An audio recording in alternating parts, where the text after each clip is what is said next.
Okay, rolling. Oh, it's been peaceful.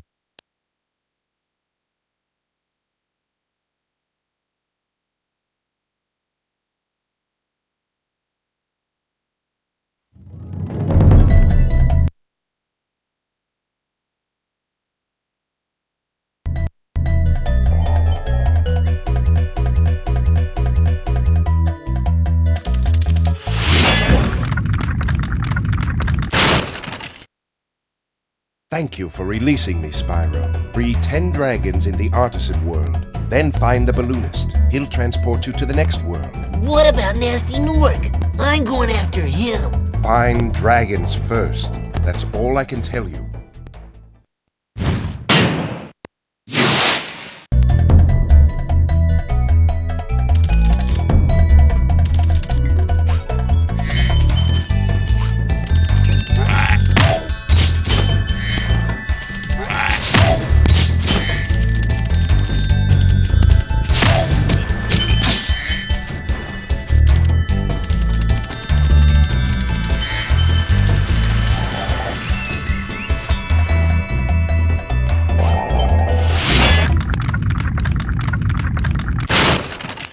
Where's Nasty Nork?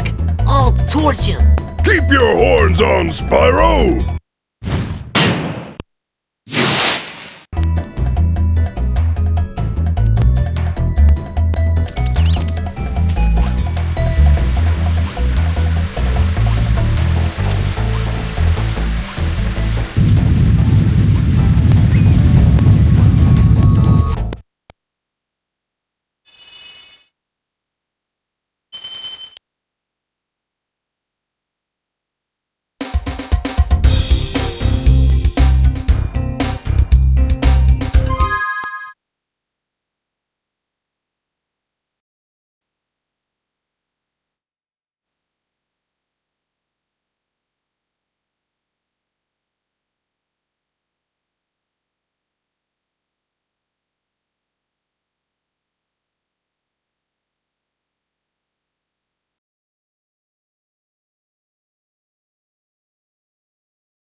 Okay.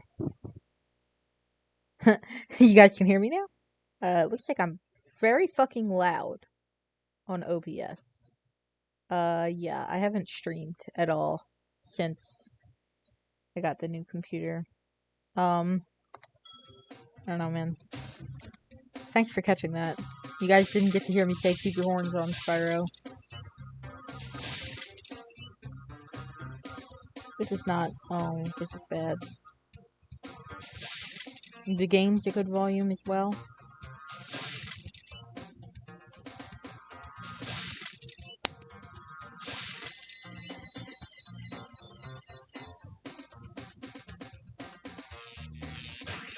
Oh wait, actually.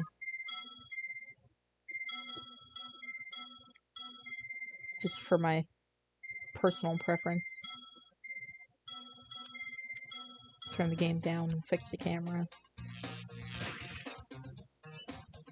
Alright, cool.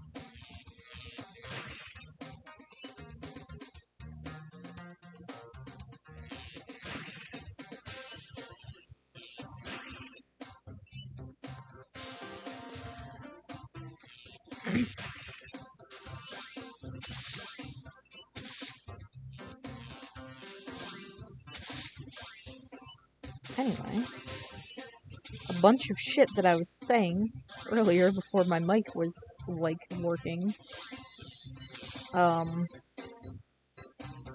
New computer means I don't have any of my saves, but that's okay. Because we were right at the beginning of an attempt anyway. It's not like I would have had to catch up on anything, so yeah, it didn't really change anything, but I did have to make a state there so that we can skip the initial cutscene.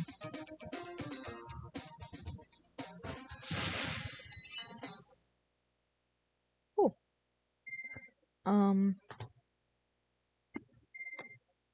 And yeah, now that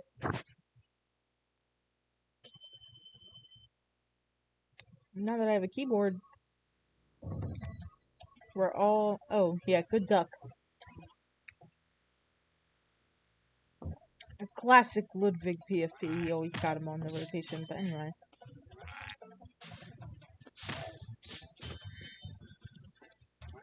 Now that I got a computer where all the keys work, I shouldn't have any issues with Spyro not jumping when I hit the X, or doing a short hop, even though I'm holding the button. Or it registers in a stuttered way where I'm holding the button to do a full jump, but he does a short hop and glides like that. Those will all go away. It's tougher.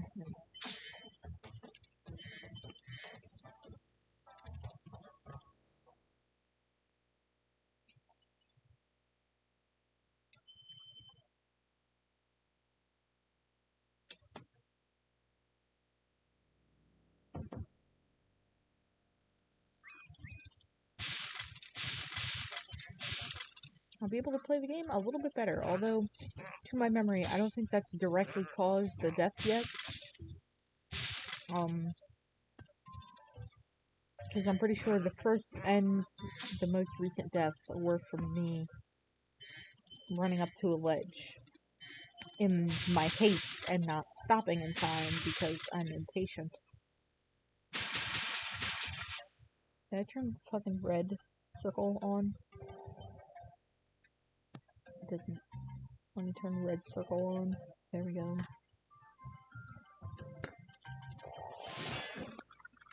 I did that. When you free a dragon or step on one of their platforms, you're saving your progress. That could be useful if you run into trouble.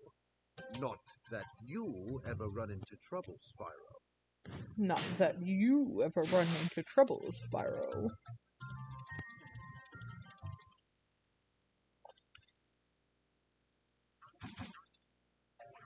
Oh, fuck. Did not want to go down here yet. Really, please.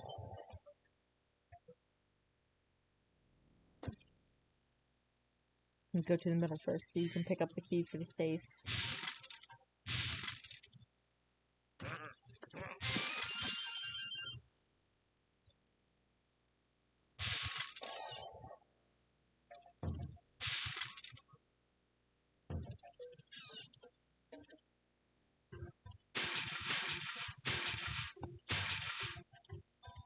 Fucker.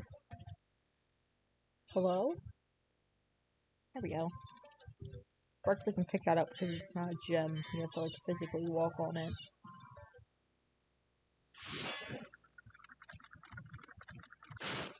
After you freed all the dragons, pass through this fancy vortex thingamajigger. Absolutely. It'll take you back to the artisan home.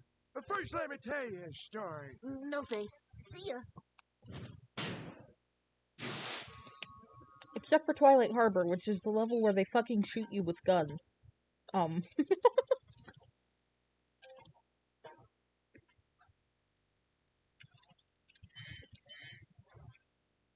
But no, yeah, it's very bright. Nice, idealistic environments. I mean, Stonehill is a good environment of this. Or a good example of this. Nice green grass, hills, fucking castles, blue sky with nice fluffy clouds. It's all very nude and delightful. Yeah, you guys haven't seen Twilight Harbor yet, because it is like it's the second to last level in the whole game, pretty much, not counting the Ashby's loot. Fucker? Okay. That's embarrassing.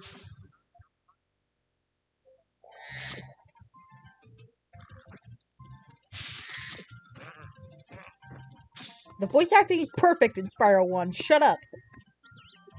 It's perfect because it's bad. It's horrible, and I want it that way. I want it that way. But no, it really is awful. In the best way.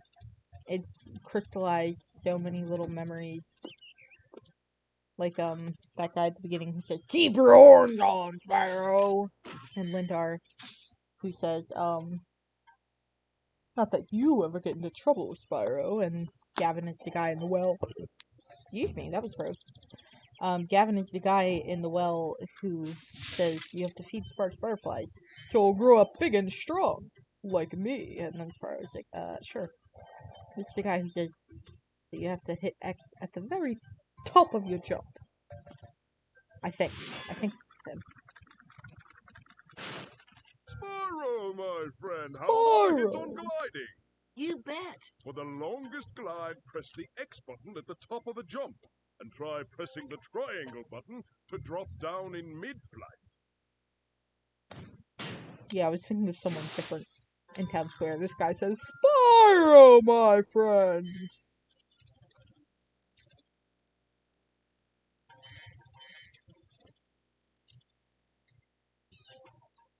Sorry, Akbar, I didn't have time to sing "I Want It That Way" with you because I was info dumping about Spyro.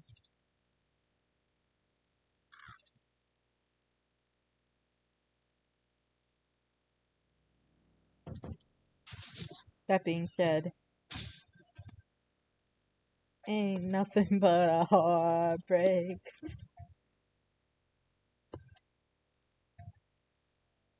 Every voice actor is replaced by Tom Kenny. That's funny. Tom Kenny does a couple of the NPCs in Spyro 2. Namely the guys in... Oh... Electros? I don't remember. But the little blue goblin gnomeman in the storm area with the gear grinders. And it's really obvious that it's Tom Kenny because they legitimately sound like Spyro, but I didn't recognize that it was Tom Kenny in the original run of the first two games. Yeah, he did good. He picked up well after the guy who did it in 1, who I think is Richard Vasquez. Also, fuck? I'm missing 15 whole gems.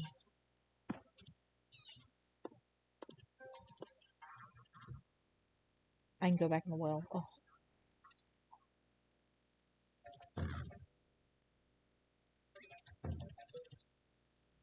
To play everyone. Even Alora?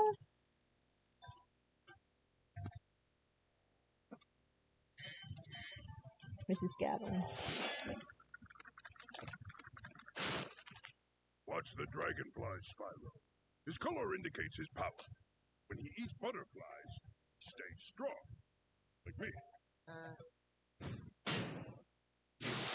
He stays strong, like me.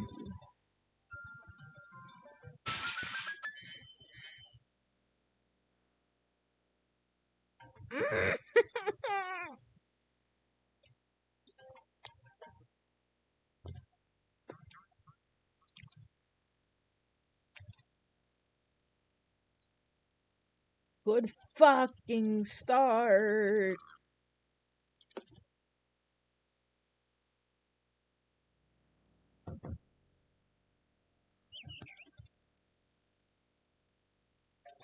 I think I know where it is.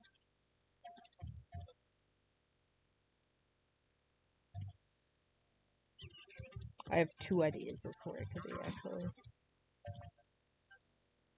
Yeah, that's what I thought. Spyro and Spyro sounds like he only eats his sandwiches without the crust. Yeah. He has a very distinct voice in Spyro 1 that is very different from the second 2 and from the reignited version of Spyro 1 because it is Richard Vasquez, I believe, not Tom Kenny.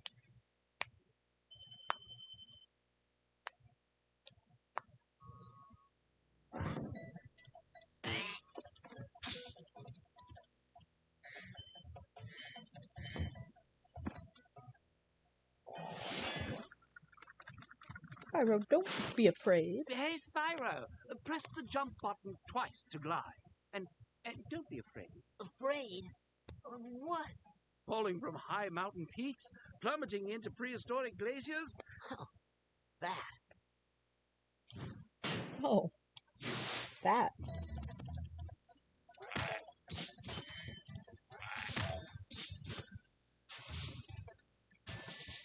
This series is just me talking about Spyro knowledge that nobody fucking wants except for me because, in the reignited version, after Spyro says that line, the camera, like, zooms in on his face and he's making a really awkward smile that I used as my profile picture on my school account for a little while, just because it's very good.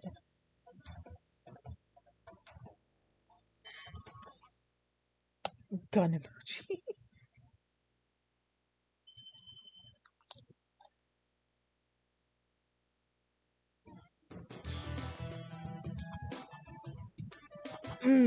Pog.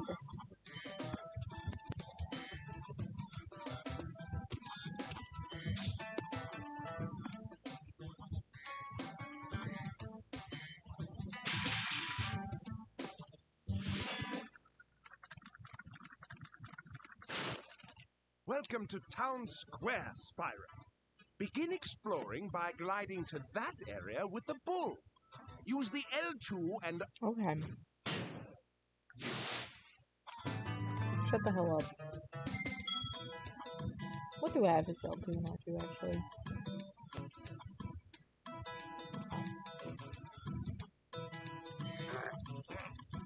Spyro makes me want to buy a candy bar at a gas station? Could it be the nostalgia of family road trips? Oh, that seems to be a thing people are nostalgic for.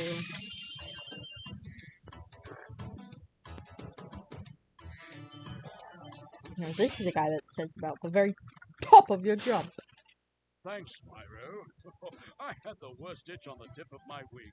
Oh, did you know that you get your longest glides by pressing X At the very top of your jump. It's pretty good.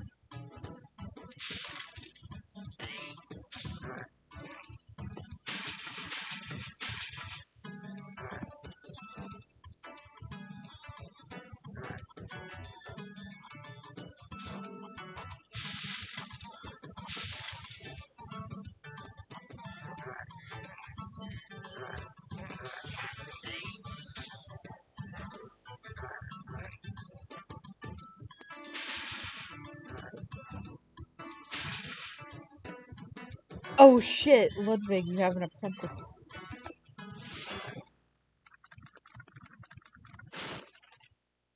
Spyro, did you see a man dressed in blue running around here? He's a thief, and he's stolen a dragon egg. You've got to track him down and get that egg. Run! Run! I'm getting a little winded.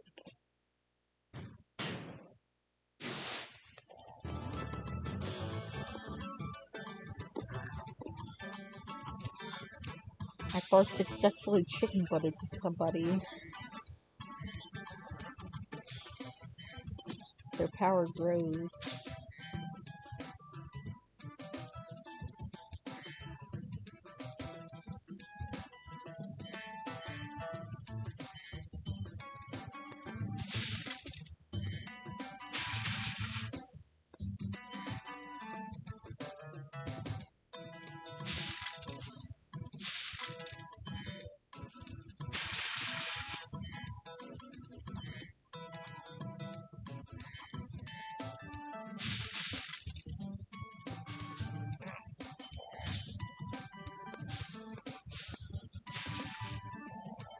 This guy says, thank you for releasing me. Am I still playing Reignited version? Thank you for releasing me. Uh-oh, that's not good. I would, in fact, say that that is bad. That your thumb is infected. Or that it might be.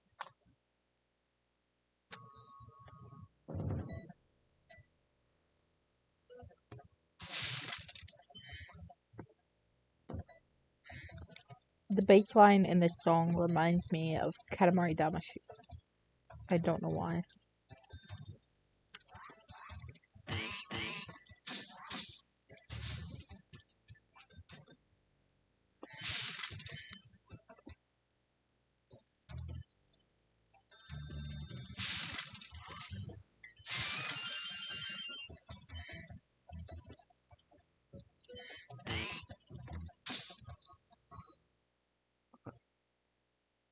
Dark Hollow.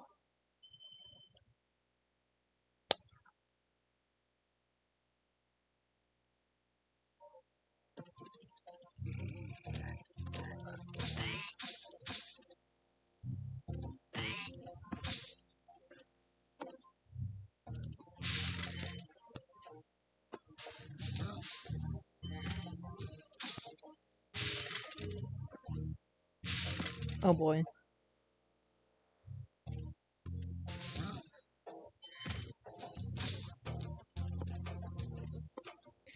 Whoa! Everywhere at the end of time! Let me go around! Spyro, want to know a secret? Use the triangle button when you want. Okay, shut up.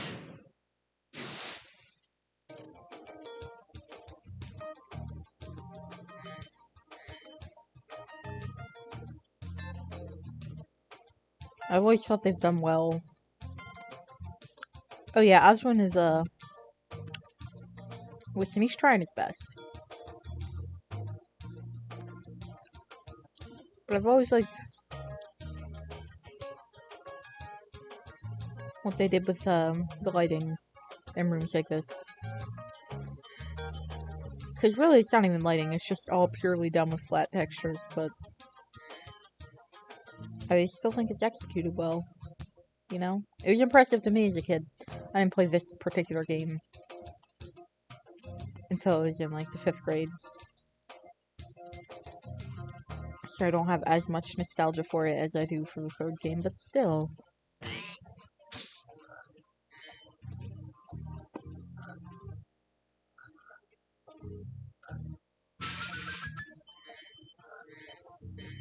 Osborn isn't shifty, he's just a nerd. In the reignited version, that whole room is a fucking huge library. I like to think he just lives there.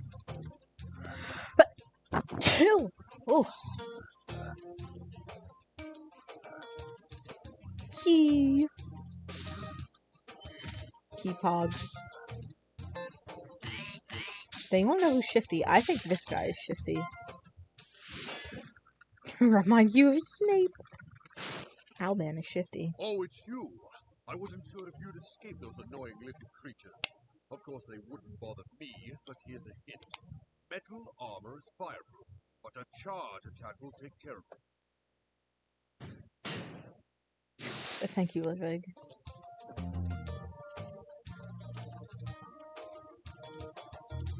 Step.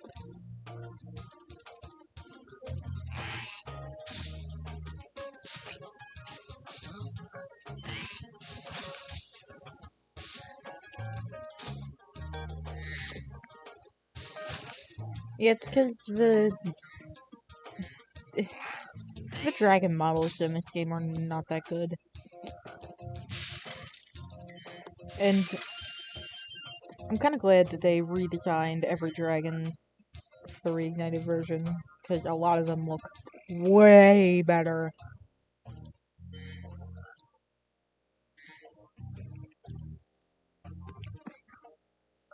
Reignited version, I can actually stand to look at Nestor's big, stupid, fucking unskippable face.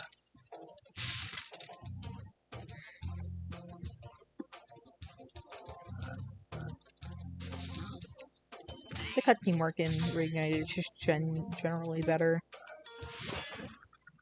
We're not gonna watch every dragon. Fuck off.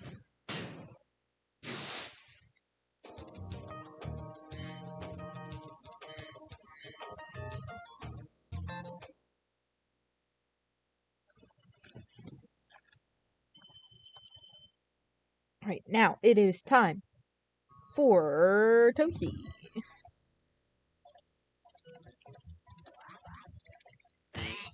Fuck out of my way.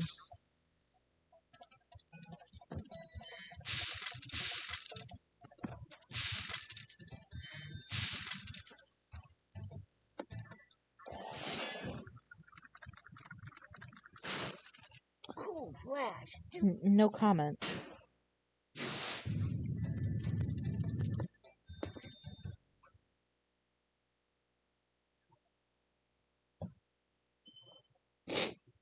No comment on Thanos Kirby.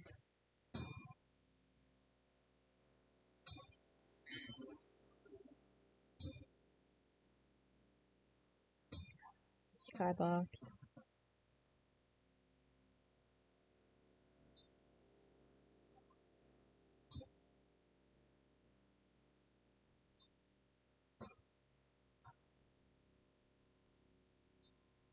I think that over there is meant to be the sun, but in the reignited version, they make it as though there's a big fucking eclipse. You can see it on the loop-de-loop on the fly in there, and it is very fucking pretty. Oh, sleep well, Akbar.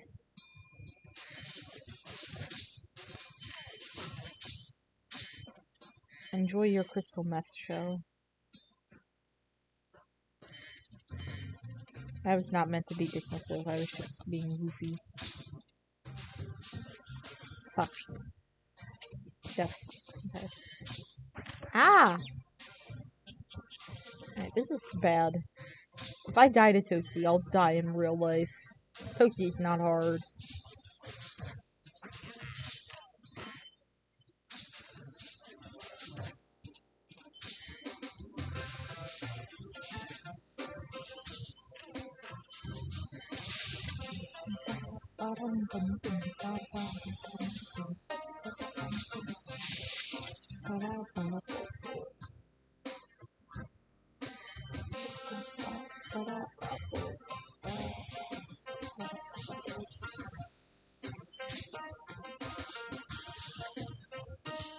Oh!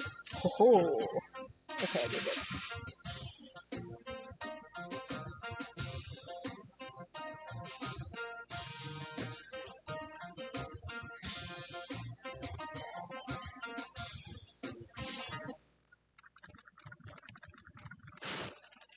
Felt like Nasty Nork has that put was a one bit of his loud. most devious henchmen in charge of the artisan world. Bring him on. I think I smell a barbecue.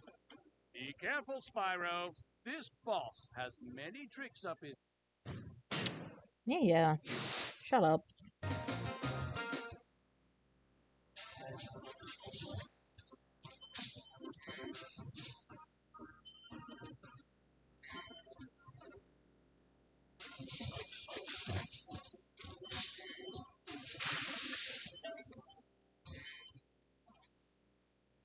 They just shrink. What, the dogs?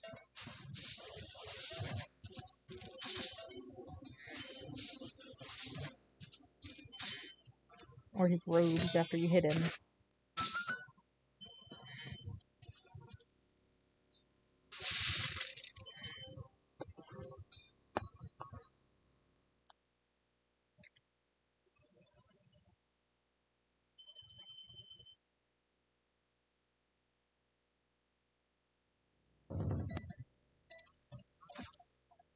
Oh, yeah. Yeah, they just fucking leave.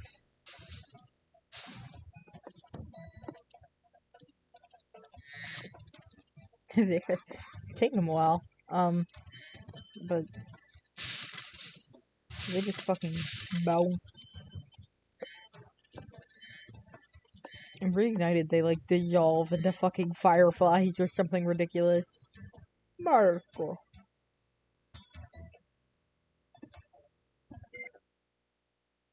Marco Rubio.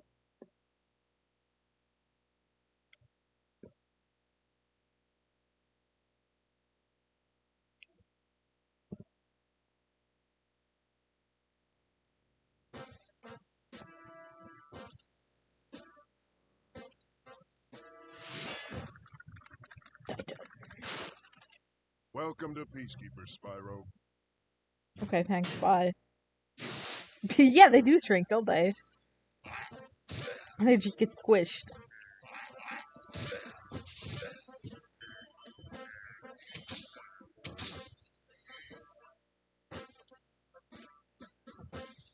This is an animation I always liked.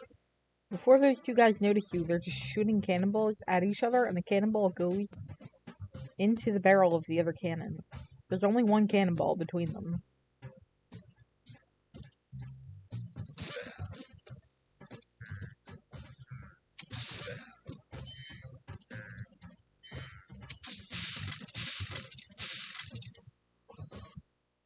Yeah, there's a lot of goofy shit like that in Peacekeepers. that you would not expect, that you would not believe your eyes if 10,000 fireflies.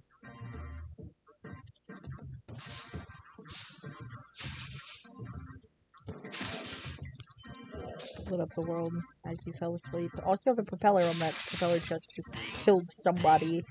That's what that noise was a second ago.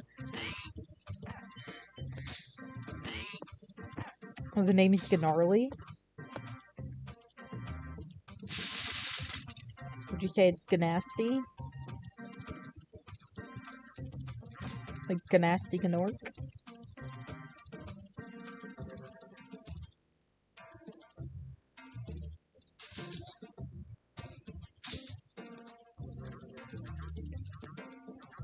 The name is Gnarly and Ganasty. It's not a Gnompin. It's not a Gnork. It's a Gnome! And you've been gnomed! Conan. Thank you for releasing me. Oh, fuck off. Now, Titan got squished from the top down, but that guy got squished like he's getting fucking pinched from left to right. It's spelled Ganasty, and then Gnork, like orc, but with a gna.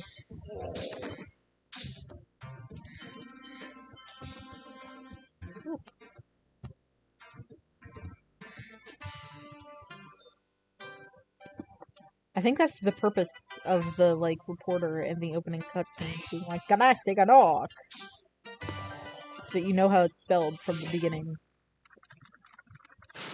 Dry Canyon rewards good gliders. It's Gunasty. Also, orc is spelled with a C. You'll see. Anyway, I think that's the purpose of him saying Ganasty Gnork at the beginning, to be like, it's spelled with a G. They don't ever explain why it's spelled with a G, or why the fuck they're Gnorks, and not just orcs. But, don't worry about it.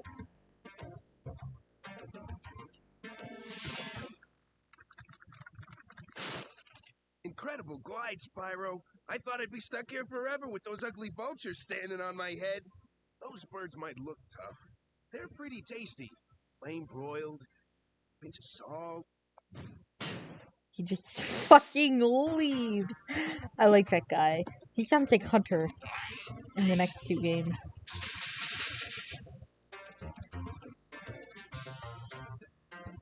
Oh, fuck. What? I didn't know you could land here. Okay. Cool. Sure. I got the key, right? Yeah. Okay. Good.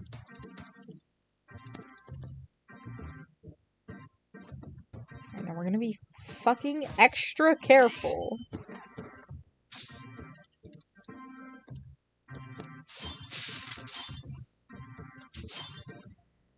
Hey.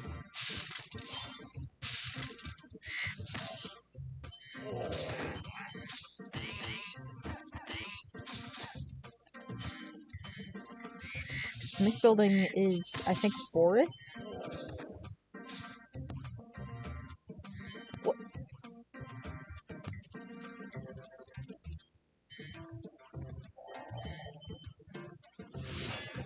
Ivor. That you, Spyro? That you, Spyro? No, bye.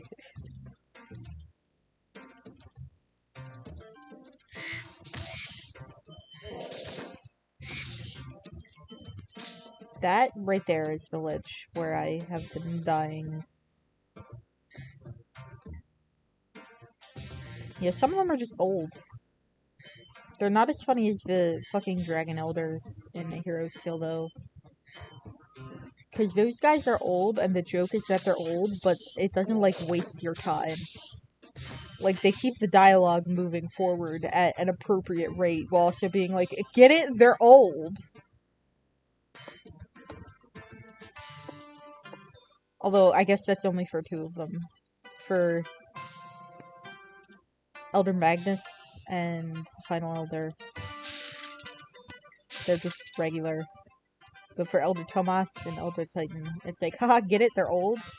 And Elder Tomas is like, I'd tell you the story, but I'm old and I take a really long time to tell stories. So, how about I just give you a tutorial instead? And then he does. An Elder Titan, the joke is that he's old and he can't hear good, but he just ends up proceeding with the conversation, saying the thing that you meant anyway. Spyro will be like, can you tell me about Red? And Titan will be like, I don't know any Fred. But oh, that dragon Red is pretty evil, huh? Like, fucking good writing.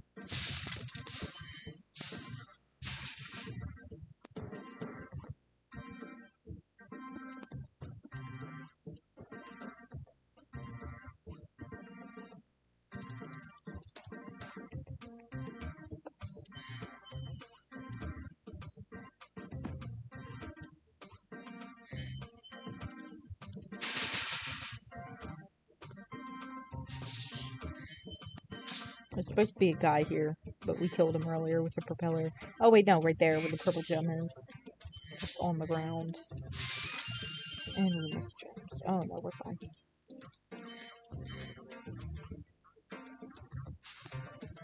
Okay, so there should be a blue in here. Getting old sounds scary. Oh, but yeah, in the original version of Spyro 1, when you break propeller chests, the propellers can fire off and they home to enemies and they can kill them. In the reignited version of Spyro 1, this doesn't happen, but because of the alchemical law of equivalent exchange, which says that man cannot gain anything without first giving up something of equal value, you see this is proven by the fact that in the reignited trilogy, you can start spinning the propellers on the propeller chest, but not break the chest, and then you can stand on there and Spyro will spin around like he's on a carousel, and it's good.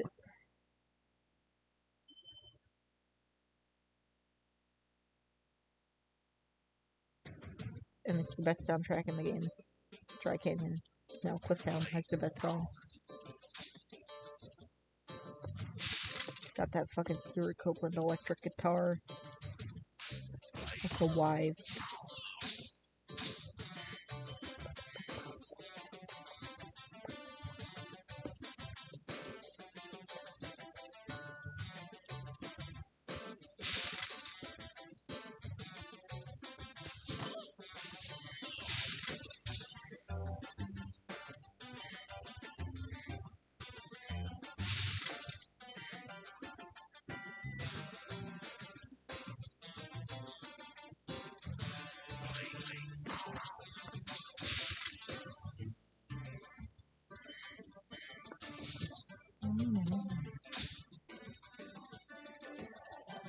Shut the fuck up. Shut the fuck up. I kinda like the look of that guy. He's like pink with leopard print.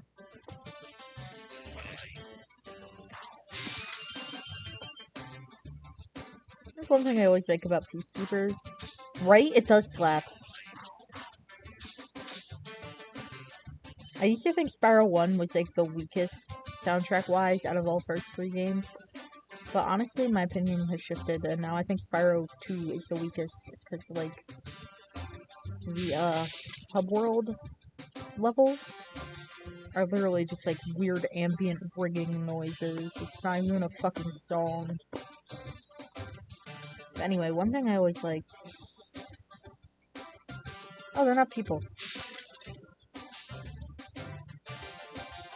They're not fucking humans. Canonically, the reason that they drop gems... You can get this. Canonically, the reason that they drop gems when they're killed is because Nasty Nork stole all the dragon's treasure and used it to make soldiers. He turned the treasure into, like, fucking monsters and constructs.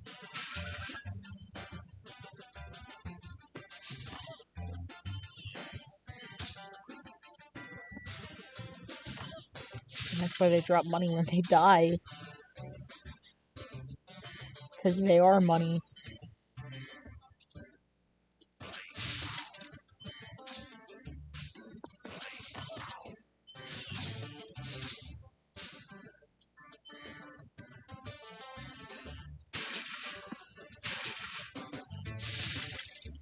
Because all the main antagonists in these games are like spellcasters of some sort, it's kind of just assumed that the same can be said of most enemies in 2 and 3.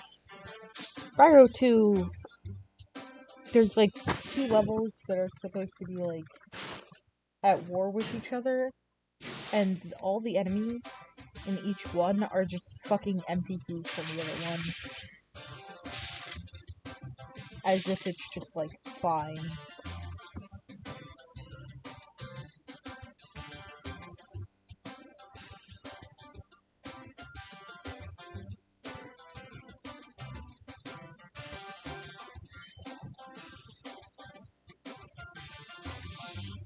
Anyway. This is a full. Yes, they're good. Spyro 2 and 3, they didn't get, like, completely overhauled the way that the dragons did.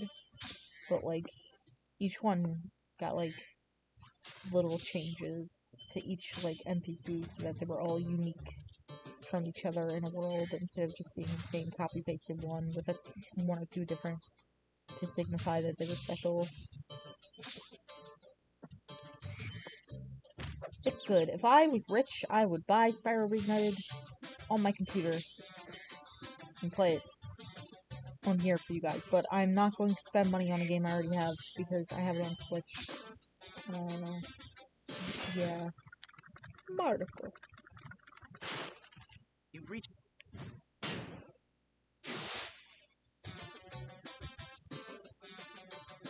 Well, one thing that I like about Peacekeepers is that, like, it's framed as the world with, like, all the militant, big, manly dragons. Yeah, that's why it's called Peacekeepers, because they keep the peace. They're big and strong. But, like, a lot of them are, like, leopard prints, and a couple of them are just, like, hot pink. I don't know. Maybe that's not intentional, but I like it.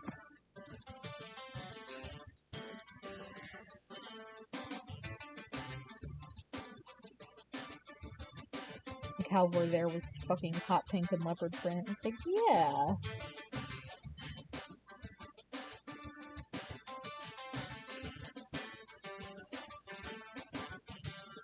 Good stuff.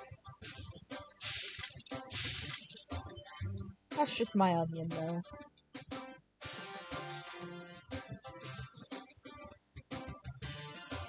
Cyberpunk made me sad. Cyberpunk made me sad, too. It also made me mad that they made that game and then tried to put the word punk in it. In the title, no less. I'm fucking 7? 7 gems?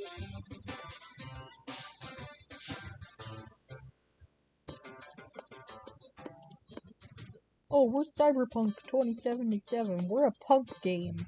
Which is why the hairstyles are gender locked and only rich people can play this game without it fucking crashing or bricking your PS4.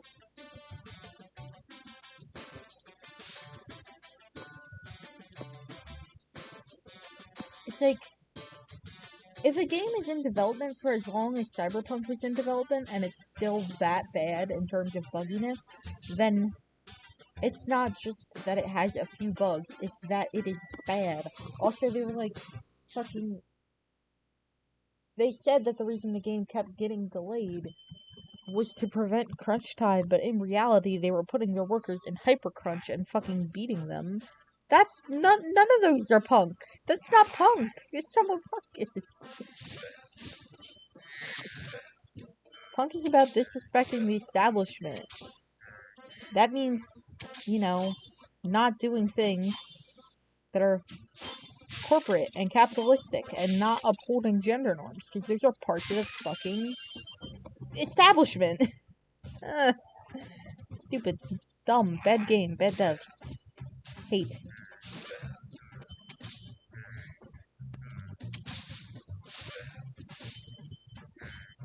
Who's Magnus?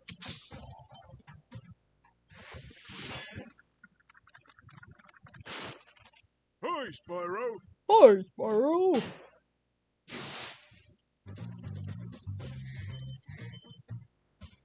Yeah.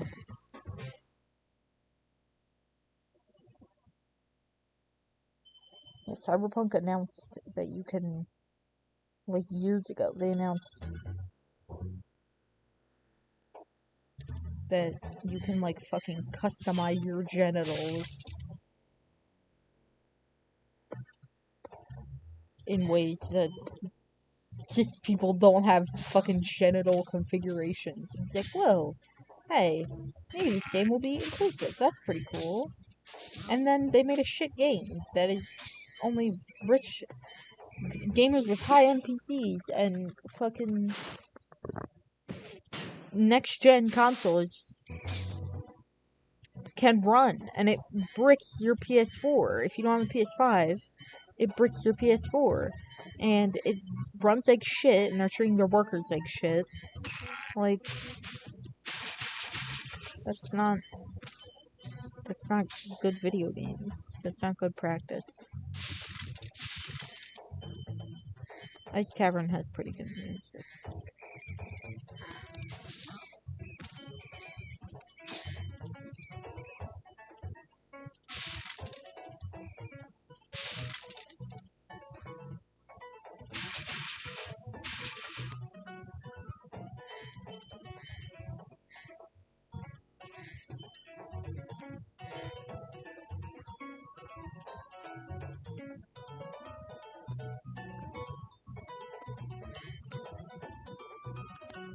Yeah. Bad shit.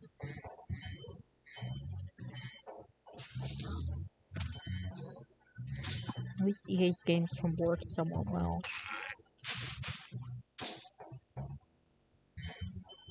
Also, now that EA admits that they're, like, they're putting out a game that literally has no fucking changes. Like, I don't know. I don't know much about EA and the way they run their shit. If, like, you have to be on the most recent game in order for the servers to work or whatever. This guy says thank you for releasing me, by the way. Thank you for releasing me. Nice. But if they're admitting that they're just putting out games with literally no new content that's just copy pasted from the last game, at least you can just, like, not buy it, you know? Like, you're not getting tricked into thinking that this is gonna be a new game with improvements in content. Or even, like, tweaking and fine-tuning. Like, you know what you're going into, and if you buy it anyway, even though you have the previous one that is the same as the one that you're buying, that's kinda, like, okay. Like, they shouldn't be doing that, but you kinda are to blame for the fact that you have the same game twice now. I don't know. I don't fucking play Tudor. I don't play sports games, so maybe that was all fucking nothing.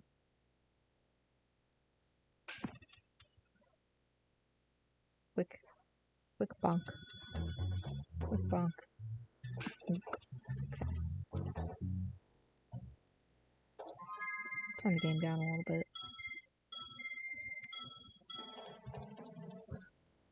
Oh shit, Dark. Hey.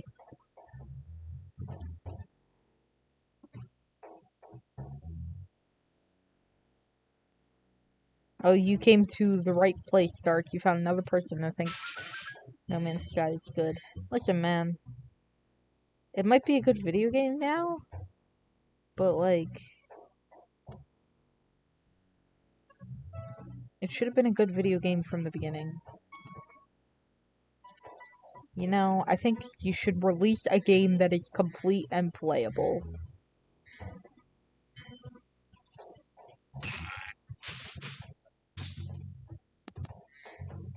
DLC should be things like the Octo expansion, or Crown Tundra and Armor Isles, and the Pokemon Sword and Shield. Even if you have free downloadable content that then makes the game playable, that should have been in the game in the first place. The game should be playable without having to download it if you have the disc version. And, like, day one patches shouldn't be for game-breaking shit. Like how in X and Y, if you saved in, like, the biggest city in the game, it just corrupted your entire fucking save. I don't think we should have to put up with things like that.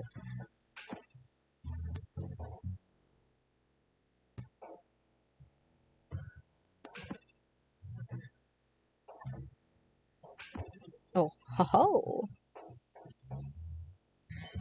That's capitalism, baby! But yeah, I'll try and watch that video as well.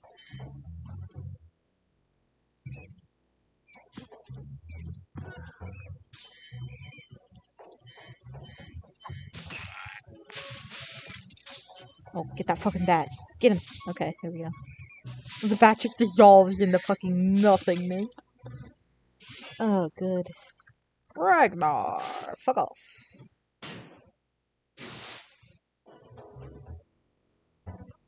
Stop.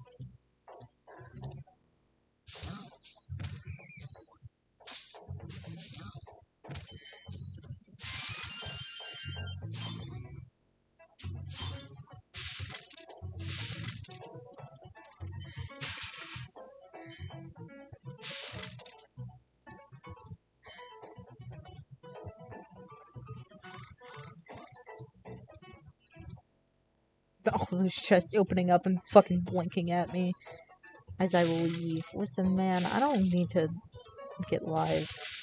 Because if I die, I have to start the game over. Asher, an old man. Thank you for releasing me.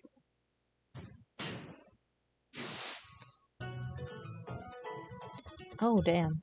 That's understandable. Overextending yourselves. Skybox on Ice Cavern was pretty, huh?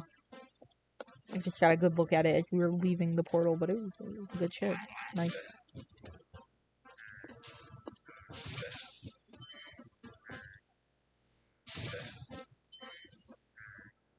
Fucking Shemp, by the way.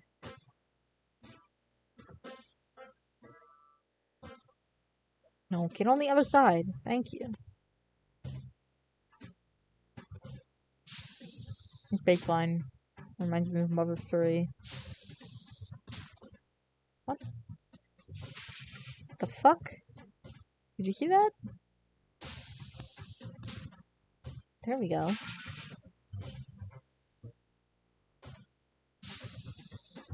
Is that gonna hit? Yes.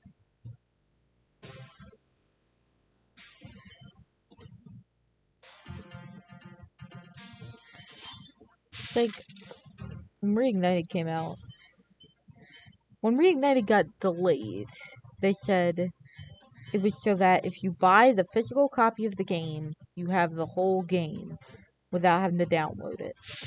Right? Because they said you buy the game and you can play Spyro 1 immediately, but you have to download Spyro 2 and 3. They're free, but you have to wait for them to download. And then they delayed it, and they said the reason we're delaying it is that doesn't happen. And then it happened anyway. What the fuck? That's just Activision bullshit. Literally, what reason did they have to lie about that?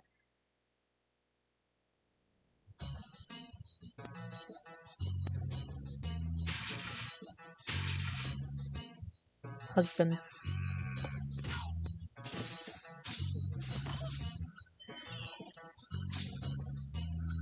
Ow! Ow!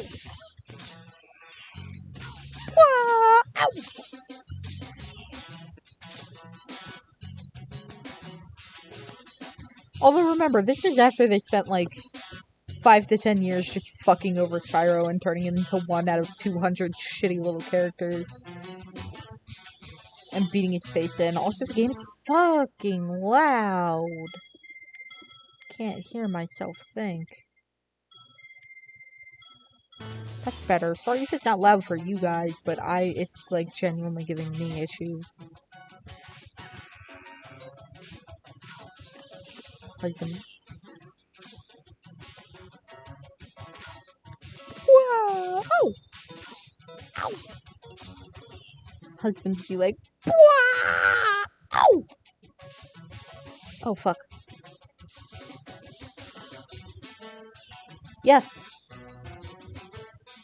After they spent millions to make them less memorable and profit off of it. Yeah, that's literally what happens.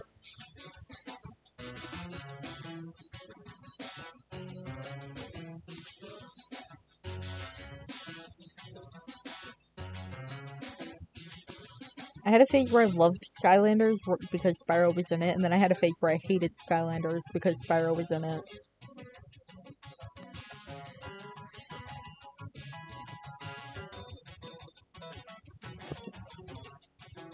Now I have mixed feelings, because, like, the first two games are fun games, but also very just...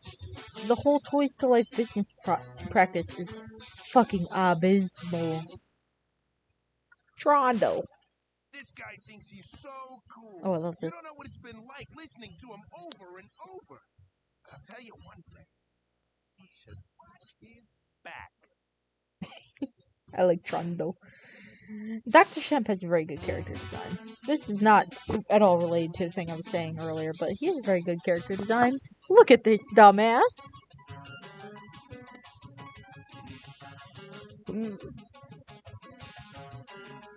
Mm.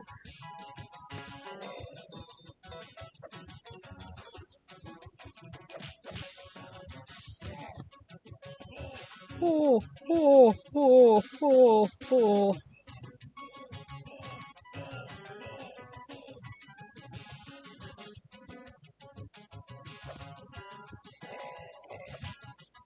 Okay. Gotta take it slow. Oh, oh, oh, oh. Fucking Dr. Shemp. Alright.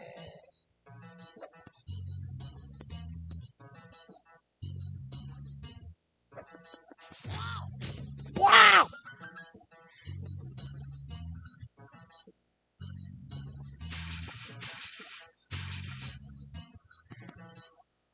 Nice! Progress. It's progress plus pog.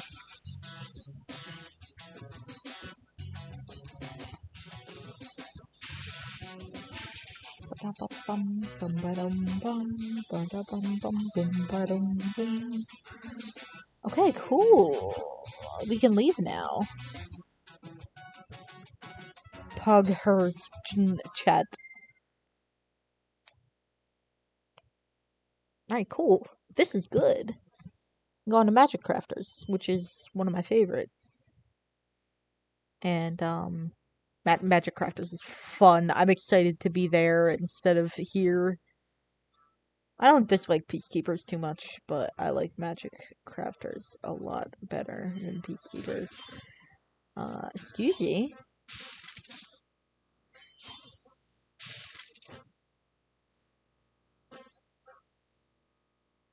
Yeah.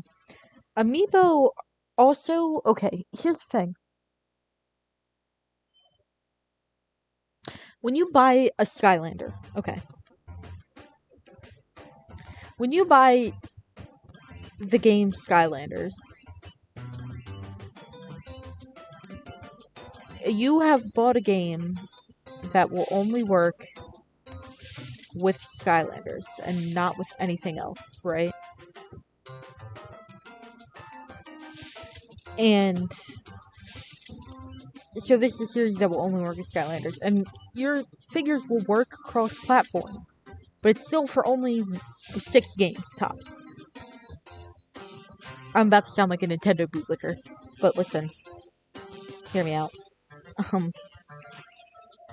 And you can't 100% the game without buying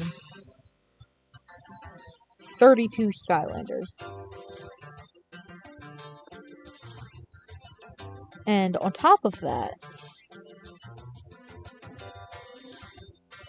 they decided that when they were going to make the second game, first they decided, okay, we're going to put out 8 giant Skylanders, which is fine because that was the gimmick of the game, and 8 additional standard Skylanders, which is fine. They're expanding the cast. Oops. But they also decided that they need to put out a new edition of every single Skylander that existed. This is how you know which series the Skylanders are from, based on, like, the color on the bottom of the little pedestal thing, right? Skylanders that were released alongside the first game, Spyro's Adventure, are green on the bottom. Skylanders that are released alongside the second game, Skylanders Giants, are orange on the bottom. It goes, oh fuck, it goes all the way up. That was bad.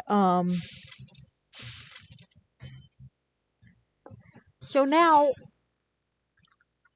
it should have been that with the first game, they released approximately 32 Skylanders. There's some, like, extra color variants, which I'm not crazy about, but I guess it's fine, because it doesn't change anything in the gameplay, it's just for collector value.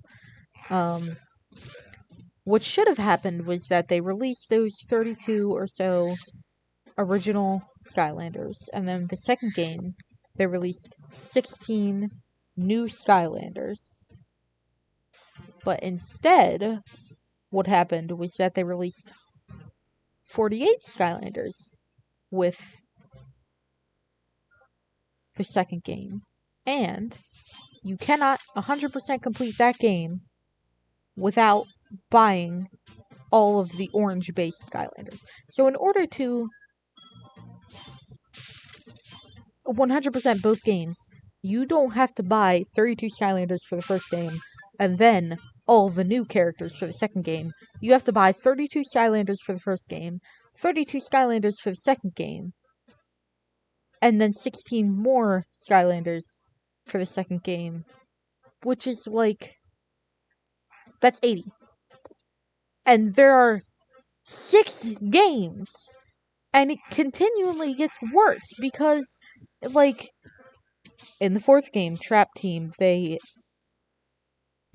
added that you have to buy traps. Now you have to buy, I think 24, in addition to all the Skylanders that you have to buy again. In the fifth game, which is, Superchargers, I think, they introduced vehicles, which means that in order to all the Skylanders you have to buy again, you have to buy another 24 vehicles in order to 100% the game. And the same shit again for Imaginators, where the maximum level that you can level up your characters to is locked behind how many physical objects you buy to go together with the game.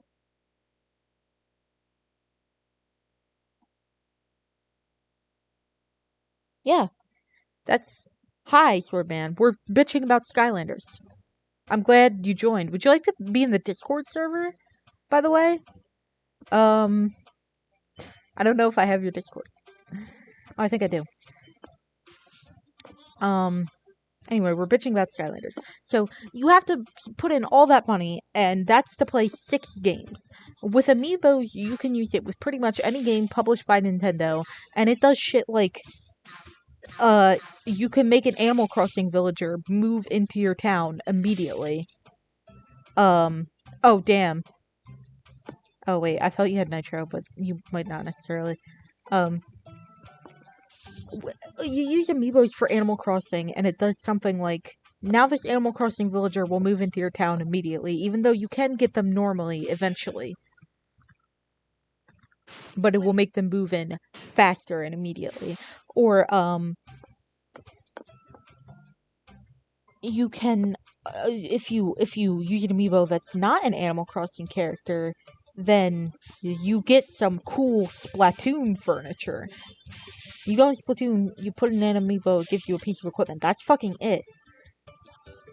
And then the thing you said earlier about them already having collector value, because people have always, and probably will always, want a figurine of Zelda, or Link, or Mario, or Luigi, or Pikachu.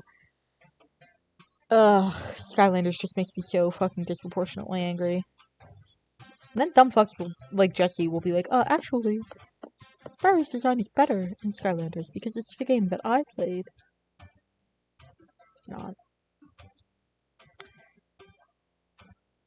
We're gonna chill out in fucking Magic Crafters for a second while I send this invite to Sword That Did It Man.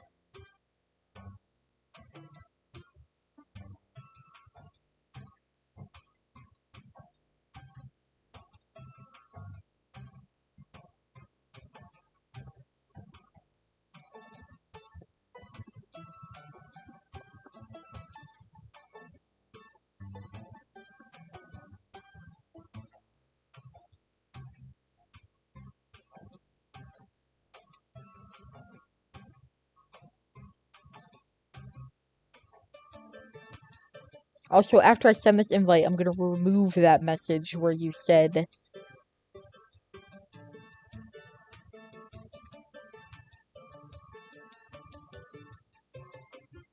what your tag is.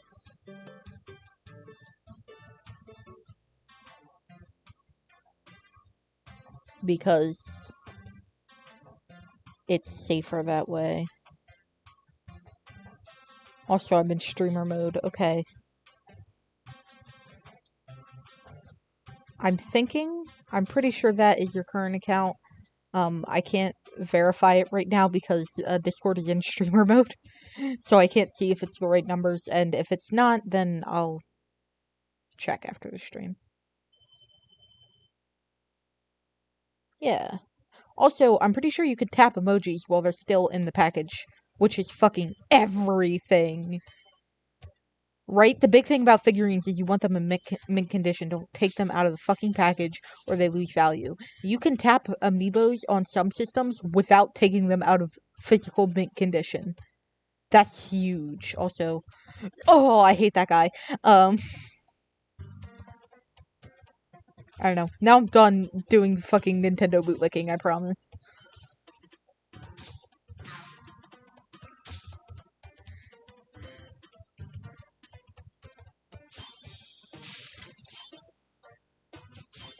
Listen, they do some things fucking morally better and some things morally worse. Like the fact that they have an entire fucking, like, profile on all the information of the biggest streamers and emulators. And, fucking ROM hackers. And every school they've ever went to, and where they live, and where all their family members live, and every place they've ever worked.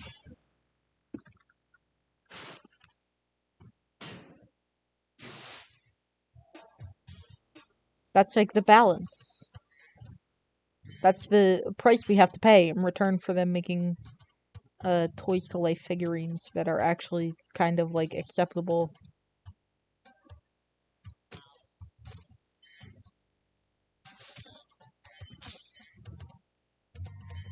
Oh, I'm so excited to be in Magic Crafters. Do not wear it with socks that are not licensed by Nintendo.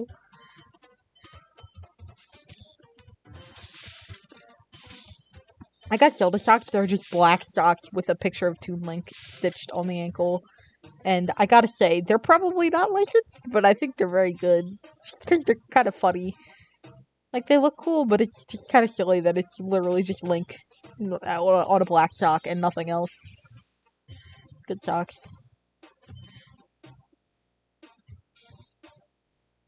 It's got Wildin'.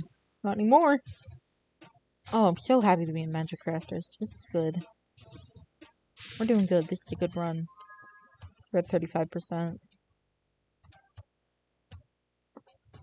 Oh, that was a bit scary, huh?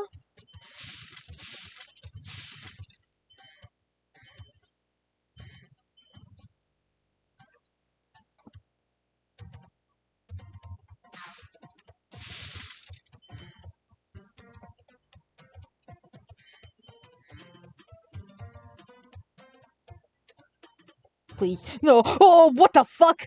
I just proxy jumped on accident. I can't believe I got that on camera.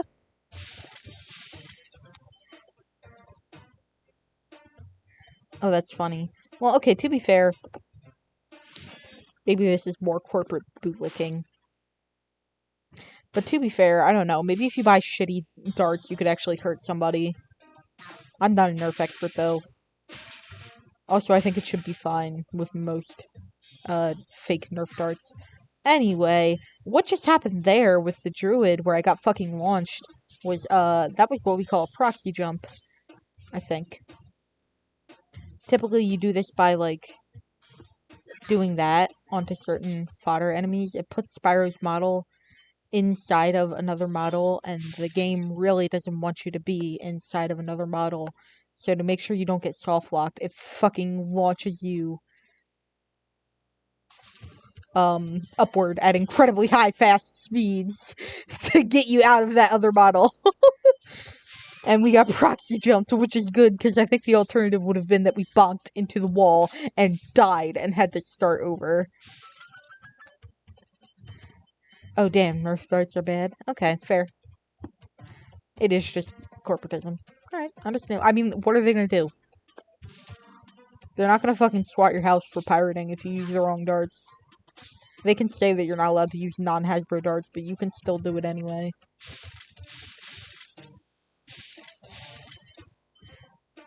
I guess the only thing is that if they malfunction and you're using the wrong darts, you can't, like, pursue legal action. Great work, Spyro. If you keep this up, you'll learn all the tricks of the Magic Crafter world. Shut up.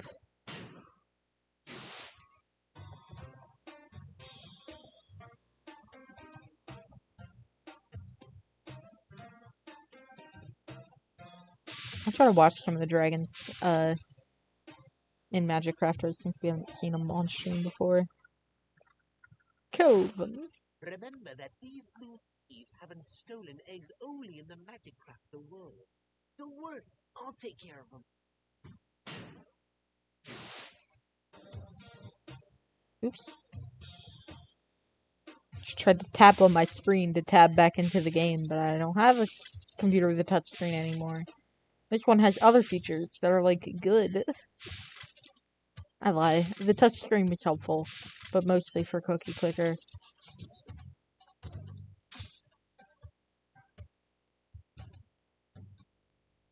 Peek.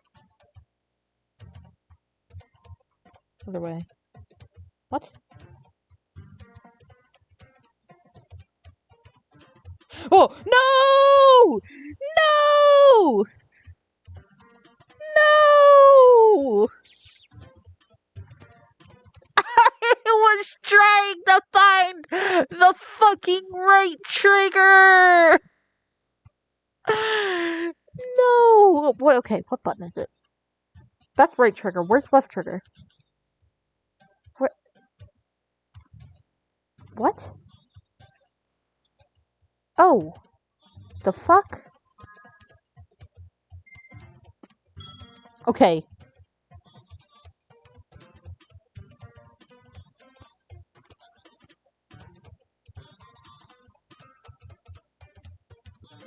My triggers are Q and right shift. My bumpers are E and right control.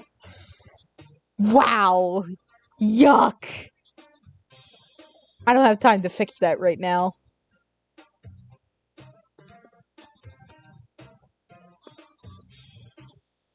Alright. 39%. Hey, we did exactly 10% better this time. So, that's great. Yeah, I don't know why. It should be, Q should be my left bumper, and it should be, like, shift and slash. Yeah. That's what it should be. I don't know why it isn't. I'm gonna load this fucking state. There we go. And now we're back here. With Nestor. Thank you for releasing me, Spyro. Free 10 dragons in the artisan world. Then find the balloonist. He'll transport you to the next world. What about Nasty Nork? I'm going after him. Find dragons first. That's all I can tell you.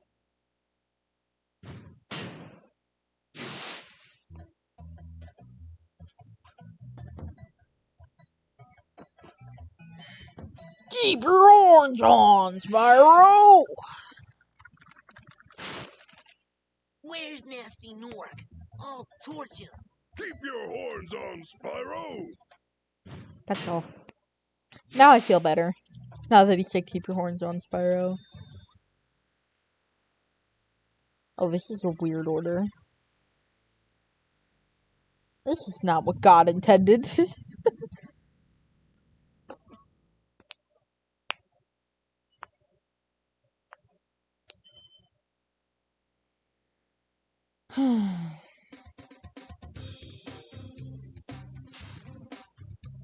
Keep your horns on, Spyro. Oh, did you hear the train horn?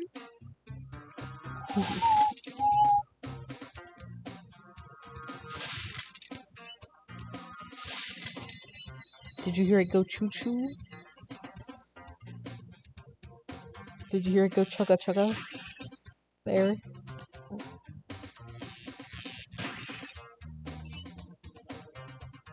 Oh, damn. When I flew by that cave, it went like choo-choo.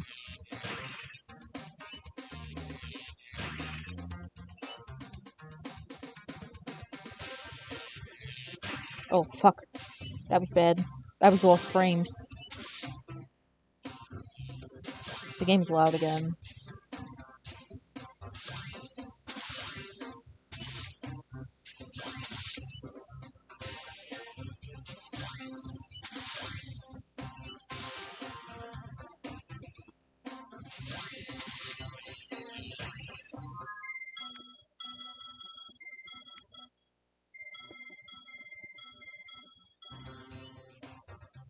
I'll make a new state. With that all set.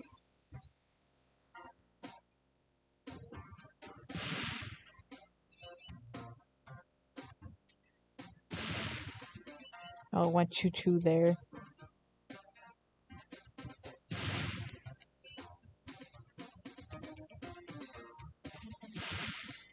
Choo-choo-choo. Very satisfying train horn.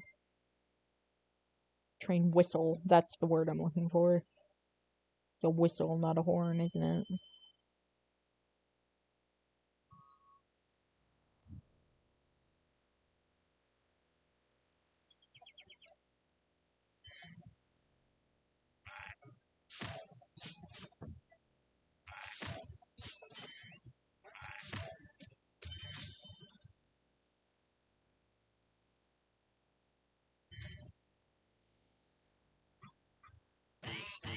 Oh, you know what? Fuck it, let's get a Dark Hollow first. Ugh. Like I usually do.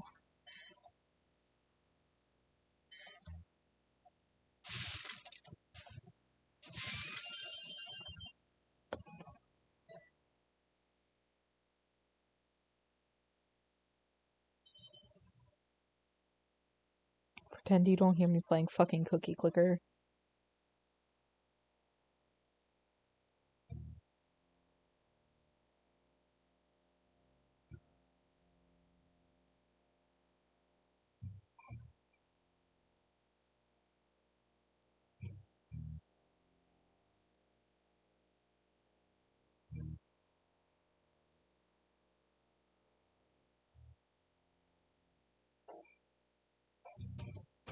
Eight feet tall in height, Ludwig? Excuse me? Fucking huge.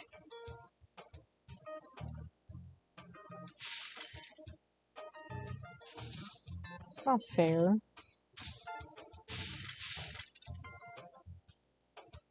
I'm not even 6 feet.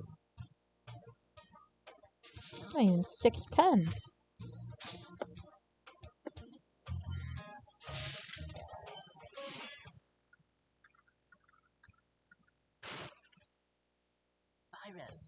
Fucking Oswin.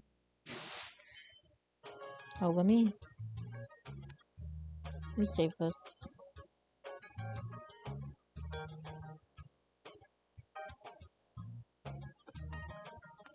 Pin that real quick. Invite him later and then delete that message before he gets fucking doxxed. Move. There we go.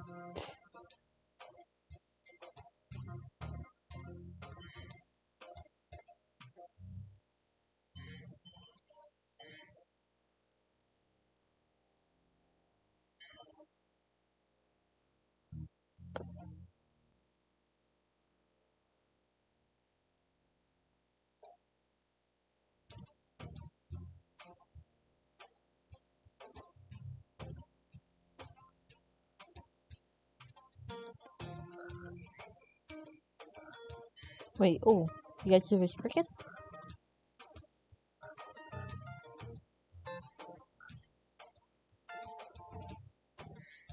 Heard them for a fucking second. We don't get crickets in my house anymore because the cat started fucking hunting them and killing them. We used to get them all the time during winter. Oh.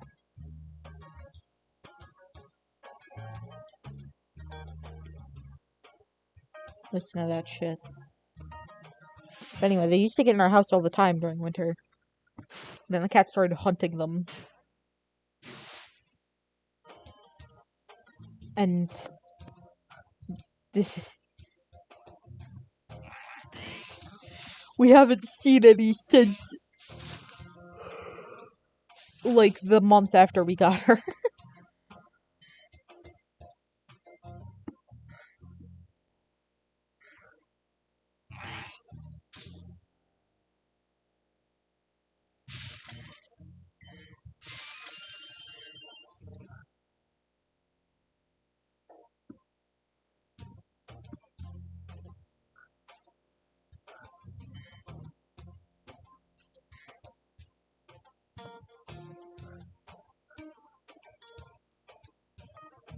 These guys are like the precursors to those motherfuckers in Sunny Villa. With the big chicken legs. They have like mutton legs that are... That was a proxy jump, real quick. Pretty nice. But anyway. They're like the precursors to the motherfuckers in the third game with the big chicken legs. But they have mutton legs that are like plausibly deniable as just a regular club. No, it's a mutton though.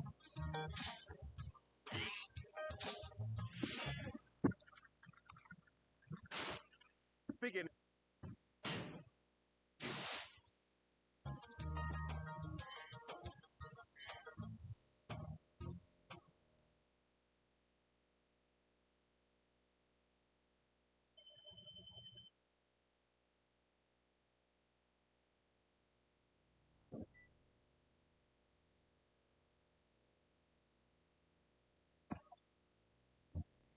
Okay.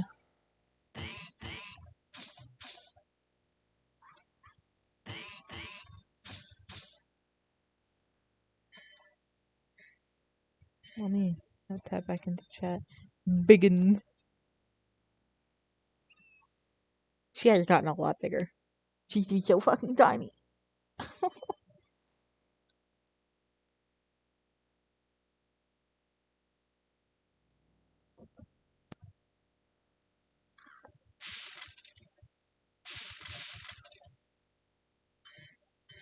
I think I'll probably only do one more attempt today.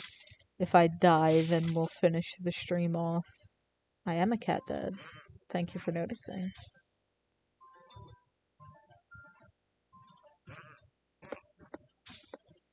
But if I die one more time, I'll finish the stream off, and if I just feel like stopping, I might too, but we haven't been going for very long, so I don't think I'm gonna want to do that anytime soon. I'm kind of just sick of going to Artisans and Peacekeepers.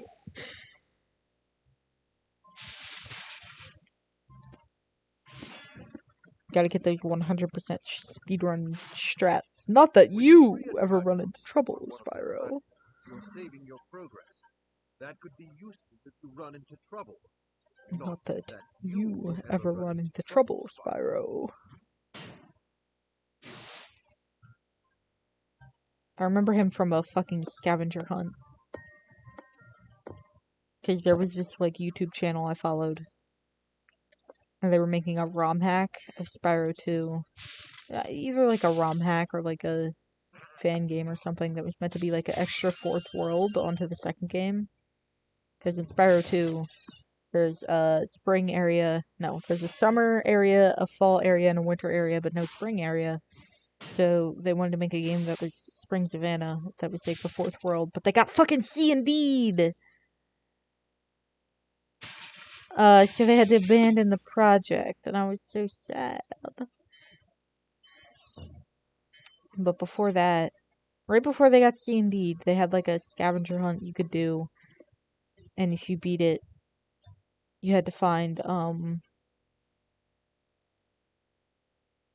if you beat it, you got a, like, beta copy of the game they were making, and you had to find Lindar.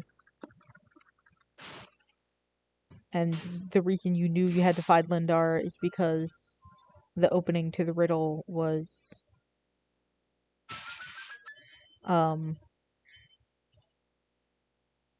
if you should ever run into trouble,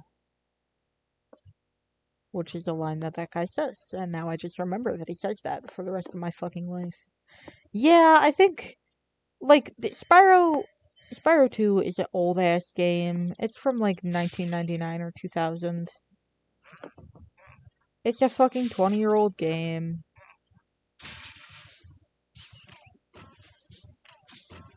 It's not like people are gonna lose money. No person is gonna play Spring Savannah and be like, wow, I'm definitely not gonna buy Reignited now. The people who decided that the old games are better than Reignited were probably already... Either they bought Reignited and that's how they made that decision, or they, like, had already decided that they were not going to buy it, independent of this ROM hack or expansion. Stupid shit. It's like the fucking Pokemon shit where you make a ROM hack and they fucking kill your children and fuck your wife. Like, Pokemon Uranium wasn't hurting anybody. Pokemon is literally the most profitable media franchise on planet fucking Earth. They were not in danger by Pokemon Uranium. Ugh.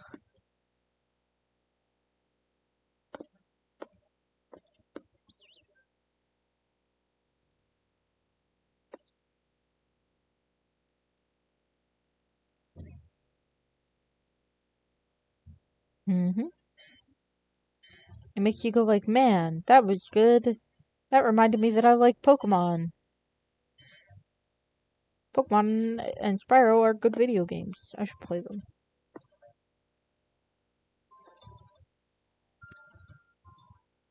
And you know what? Honestly, if you're so worried that someone is going to do your job better than you, then fucking hire them.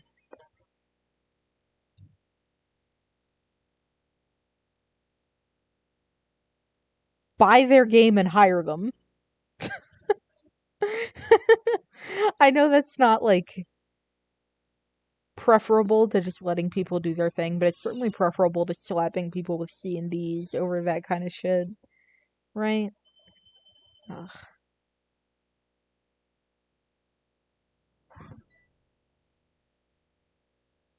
Maybe make a good game. You know, Game Freak. Your fucking name. Did I kill that guy over there? Yeah, maybe if Swish was good, people wouldn't turn to ROM hacks. ROM hacks, emulation, and fan games.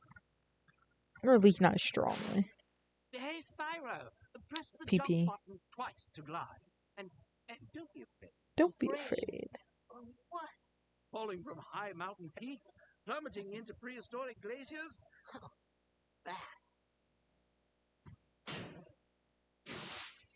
All the budget went to hiring Toby and, like, drawing webcomic characters to make into gym leaders and Chairman Rose.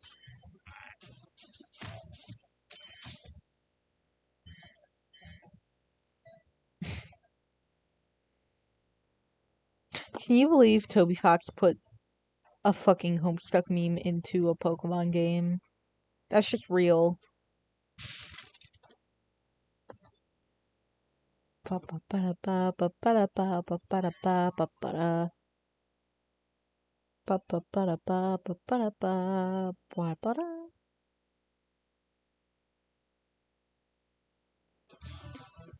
Well, that's what they get.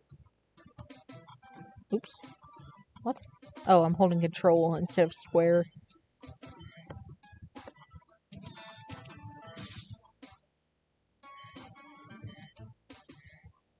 Yeah, I cannot fathom why it's like that. Because I'm about 100% certain that Q and E are, like, either both triggers or both bumpers on my PS2 emulator. I just bound the keys weird. Listen, I'm a little bit stupid, okay? That's all.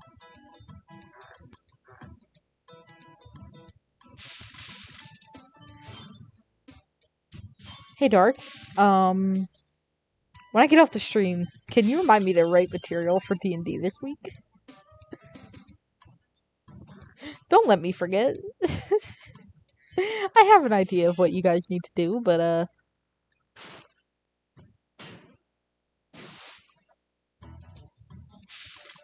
haven't, like, worked on it or wrote anything. It's just, like, 2 sketches in my fucking, tiny shitty D&D notebook.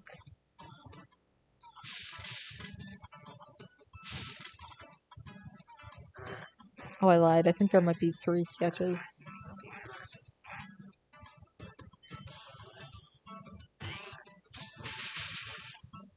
Oh, I have to talk to Juice about that, too. Oh, you'll call me good. Spyro, did you see a man dressed in blue running around here? He's a thief, and he's stolen the dragon egg. You've got to come down and get the egg. Run! Run! I'm getting a little winded. I like that guy. Good night, Ludwig. Enjoy music.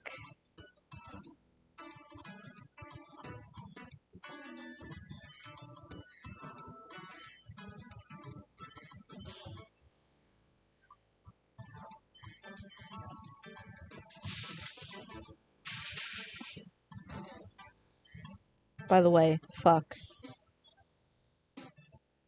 Where is he?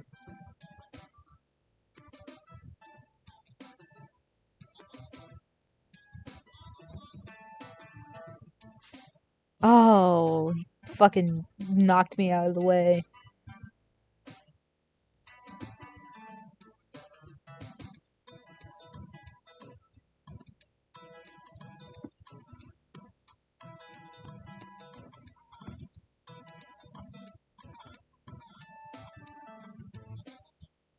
I did not want to stream this late today, by the way, or start streaming this late. I set a fucking alarm for noon, and I slept clean through it and didn't wake up until 1:30 p.m. I thought that it just didn't go off, but no. My mom said that it went off, and I wasn't fucking... I didn't even hear it. I didn't wake up. And then, so I started my day 2 fucking hours later.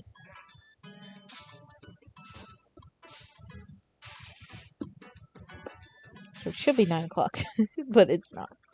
It's 11. Shut the fuck up. 4.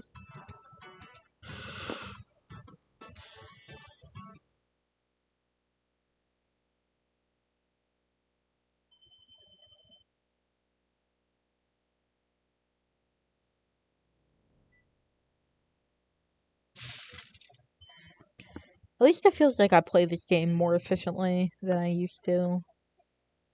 Like, I used to walk all around to get everything in Artisans, and then go into each level. By the way, yeah, we're ready to go Toasty already. But now I can, like, go around the things in an order, get some gems when I'm going in, and then there when I was coming out of Town Square. Normally, I would have, like, climbed up the tower, gotten the ones to the left, climbed off the tower, gotten the ones to the right, and then left. But no, I just have to You know, I left the area and then climbed up the tower again in order to enter town square, when I could have just gone up, got the ones on the left, went into town square, left town square, not the ones on the right, like I did there. This is way too much explanation for shit that nobody cares about, but like... Ugh.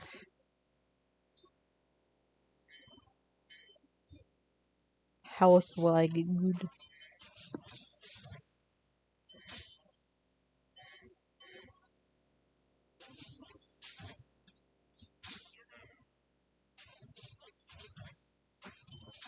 Whoa, whoa.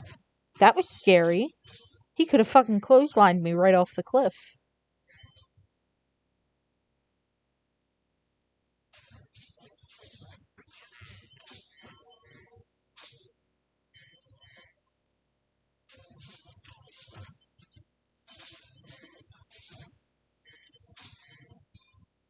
These dogs look kind of fucking freaky.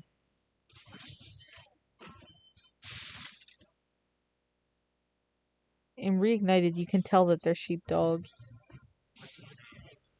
But here they just look weird. They're just ambiguous gray masses. Okay. That's a gray-ass polar bear living in the fucking grasslands, but sure. It's a slusher bear. Sweet bear. I want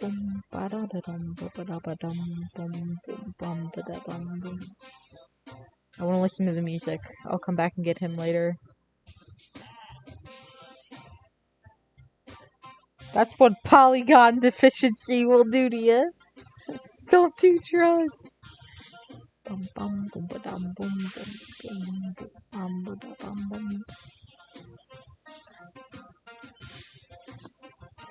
Brian David Gilbert has polygon deficiency because he left Polygon and he makes his own videos on his own channel now.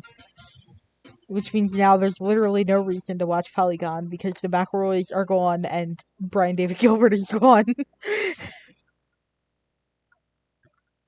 They just left.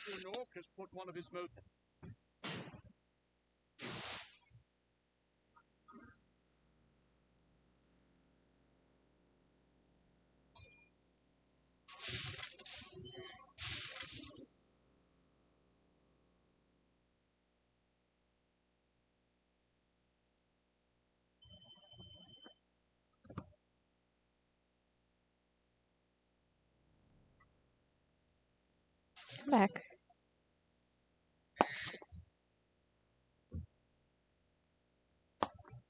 I don't think he does, like, he specifically said that the Pokemon edibility video would be the last Unraveled. He actually has exactly one cooking tutorial on his personal channel, but he mostly does, like, music shit and really weird, like, cryptic, creepy shit. I'll send you some fucking BDG videos from his channel later. Like, he has one video which he says is a tutorial on how to make jorts. But he's like, make sure you don't get any blood on the jorts, because then it will acquire a thirst and, like, self-awareness. And then he spends the rest of the video just making weird, like, gothic, creepy shit about how the jorts are evil and hungry or something. He's a character. It's like, some of the Polygon videos are a bit existential.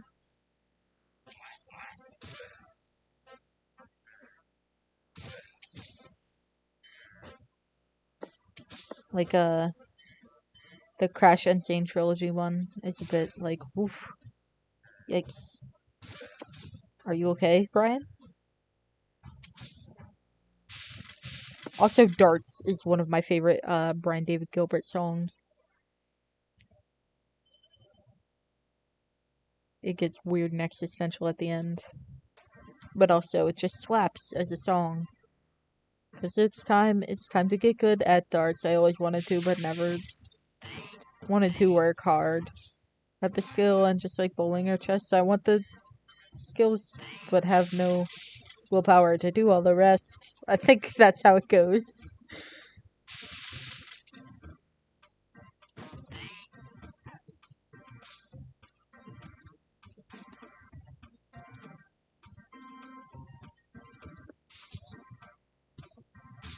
He also makes sibling dance.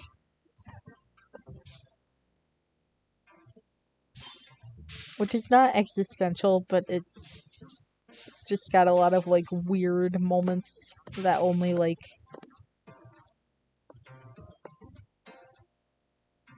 someone from our generation or maybe a millennial would find funny.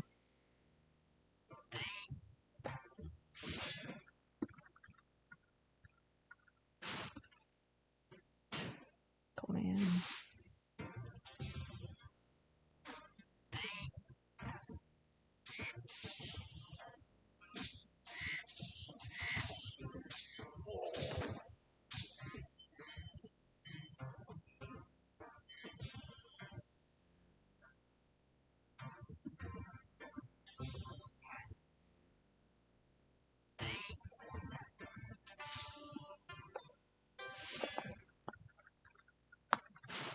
Right. When you get to my door, tell them Boris sent you. I think I've done that joke already, now that I think about it.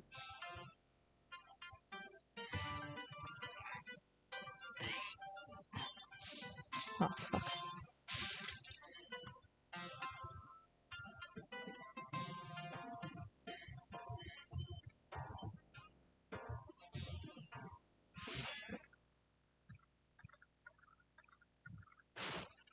Incredible glide, Spyro. I thought I'd be stuck here forever with those ugly vultures standing on my head.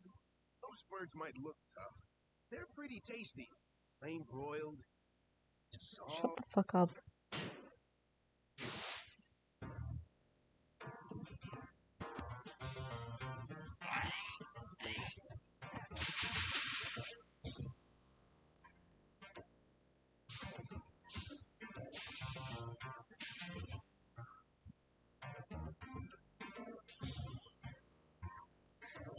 I like that YouTube lets me swear in chat, but I'm afraid they're gonna publicly execute my channel before I even post anything. You do realize how often I say fuck, right? And I haven't been suppressed.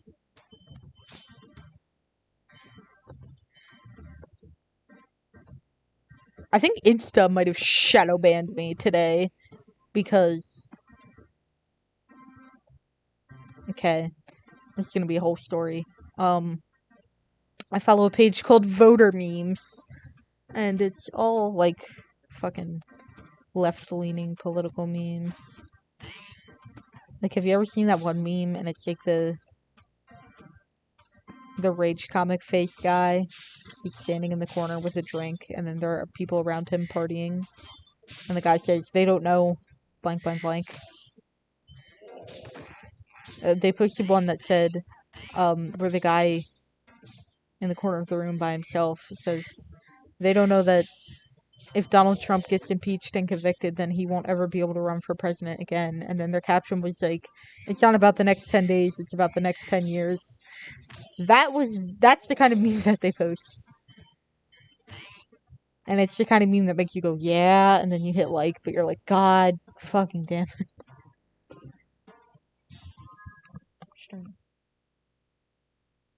I haven't seen it around. So they posted that meme. And I made the mistake of going into the comment section for 2 seconds. And I saw someone being like, oh, imagine how much taxpayer dollars they're wasting on these baseless claims. Clown emoji. And I just said in quotes, I need you to find 11,780 votes. Because that's what he said. And the guy, the original commenter, replied to me. And he said, oh, he literally never said that. And I was like, yeah. I was like, you're the fucking clown. God damn it, you can't even fucking use Google. If you go up on YouTube and look up the words, I need you to find another 11,780 votes. You click on the first fucking video and watch the first 30 seconds. You can hear him saying it out loud. It's not been fucking edited or word mixed. He literally just says it. You dumb piece of shit. I can't believe you're literally this actual person. You're not a troll. Are you kidding me? Fucking clown emoji yourself, you dumb asshole. And then, I went to look at my notifications like hours later. Yeah. Yeah, it's everywhere. But I went to look at my notifications like hours later because it said I had one notification and then it said I had no notifications at all. Not even like old ones. Normally on Instagram, when you look at your notifications, you can see them going all the way back to weeks and months before, but I just had none, and I think I might have gotten shadow banned, but I'm not really sure. So, you know. I guess it's not allowed on Instagram to fucking post YouTube links to NBC videos. The NBC, the news fucking media network, posted on their official YouTube channel. That's not allowed on Instagram now, I guess.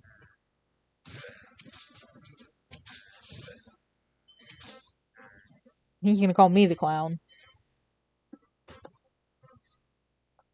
Although, to be fair, that's not what Donald Trump is being impeached for. He's being impeached for... I'll check. Maybe I will. I don't think they removed my content. I don't have any political posts, though, really. It's just fucking old drawings from my sketchbook. I gotta start daily posting on Insta again. I might start doing that tomorrow. Or soon, at least. I'll do that next time we're on the loading screen. I'll fucking check my email.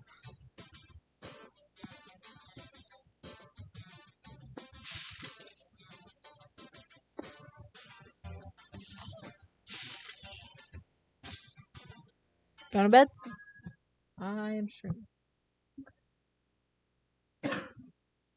Don't forget, 10 o'clock tomorrow. I have a meeting tomorrow. Okay.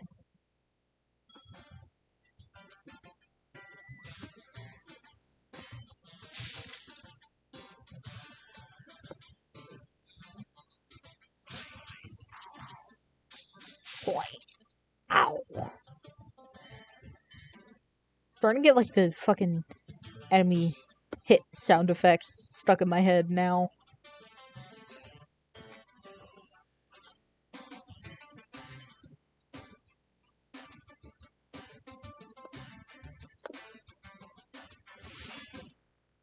Halvor. Look at him. How's a dragon supposed to flame metal armor anyway? Remember, Spyro, flame won't harm metal, but charging with your horns, that should do the trick.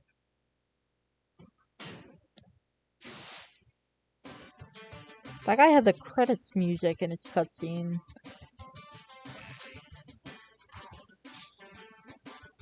Fucking Misty Bog, I think.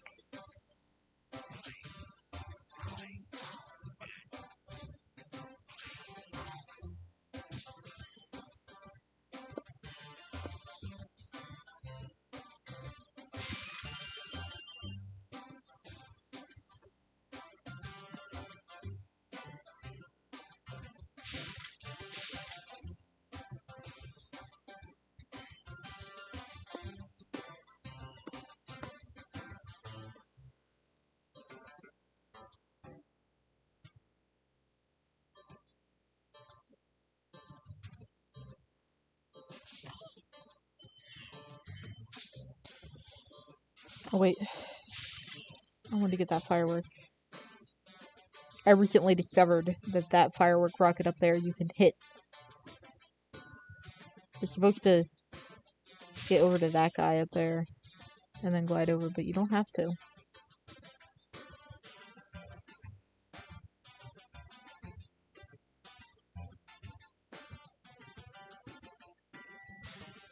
Hey, you can commentate on the next 2 game streams. Fuck yeah. You're an official commentator.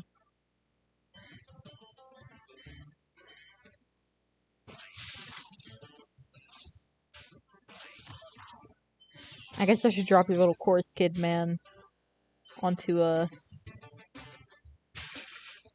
Ploggers? I think you said that before and I reacted the same way. But yeah, I guess I can drop your little chorus kid man into the thumbnail file. Just in case. Because... No, yeah, that'll still be January.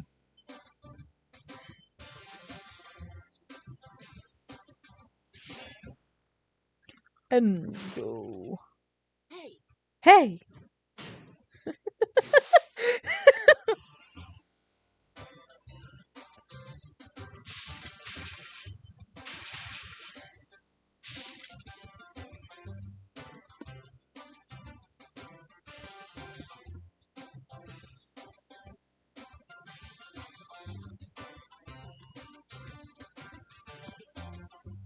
Add and subtract people. Yeah, that's the plan. I just have one icon for you, Dark, one for Brian, and one for Juice. And I'll just like when I start, I'll see who I'm talking to at the moment, and then I'll just take the MDP for the thumbnail, turn those people on or off, resave the PNG, and then yeah, that's basically the plan. Which is why the full art stream thumbnail that I showed you looks cluttered, because I just drew everyone at once. That would be assuming that we have, like, me, you, Juice, Brian, and one or two other people all in a call together. Which is a lot of motherfuckers.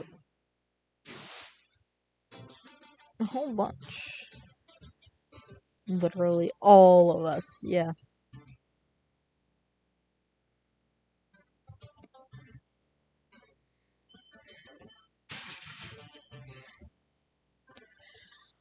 Oh, we should do a Mario Party net play.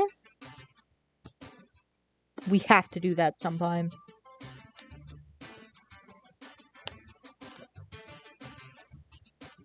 We can do you, me, Akbar, and a computer. Don't get me wrong. You know I love Juice. He's my best fucking buddy. But, he does not have the patience to play Mario Party because the last time I played Mario Party with him, he landed on a red space on, like, the second or third turn, and he was like, oh, that's it, I lose. I can never win. The game is over. I lost. Like, that's not how Mario Party works, bro. He'll be a bitch about it.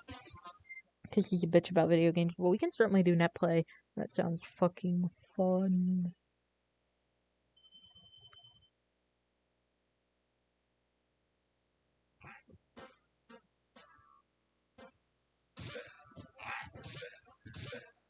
Alright, time for Ice Cavern. Dry Canyon, really. I do not care for it. I'm just thinking about it. Oh, those guys were inside each other. A bit gay. Just a bit. Rex, come back. Oh.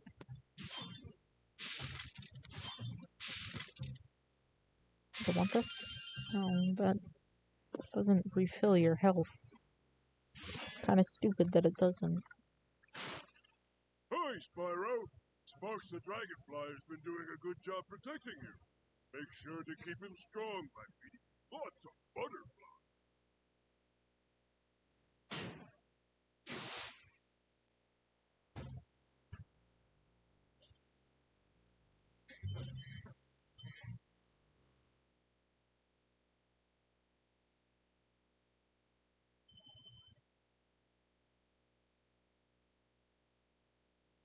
Chance time.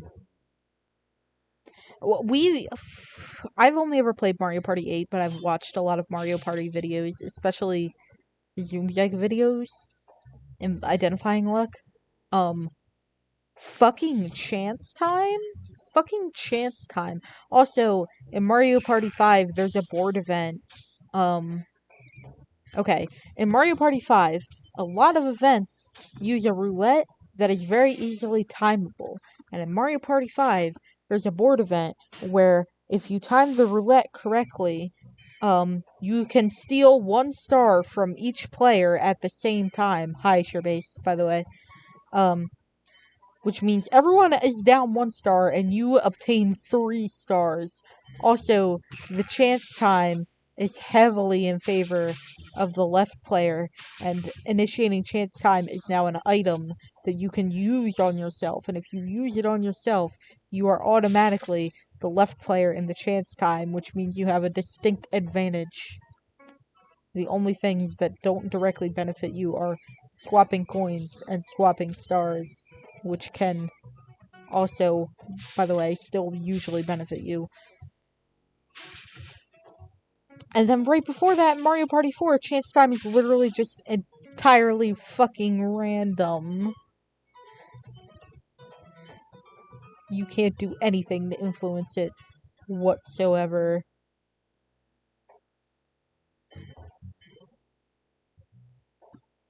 And it also forces you to decide what is being traded every single fucking time. Also, the miracle capsules are in Mario Party 5.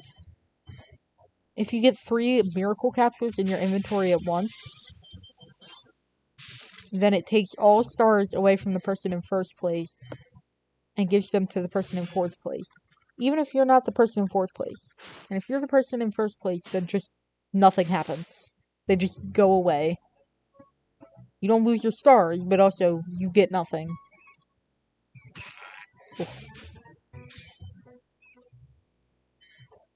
I don't know. If you wanna hear more about Mario Party shit, go watch Zoomzeg's Identifying Luck series. It's good shit.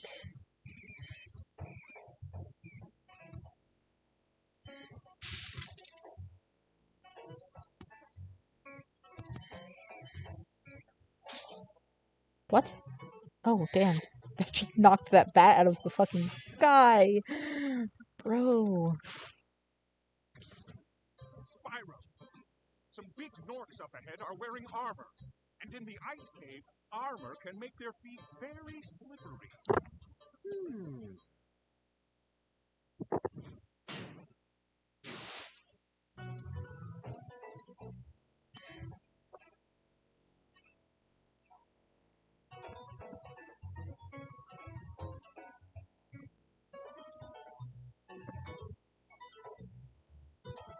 No, it's not. That's the entire point of identifying luck. Some things are, some things aren't. Things like how many spaces you move are often luck-based. Oh, I fucked up, by the way. But a lot less minigames are luck-based than you think.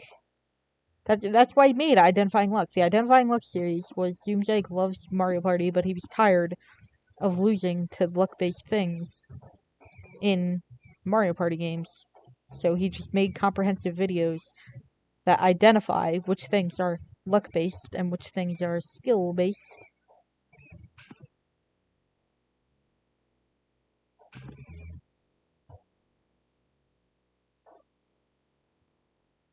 And that's identifying luck. Now, to be fair, Mario Party 1 is bad.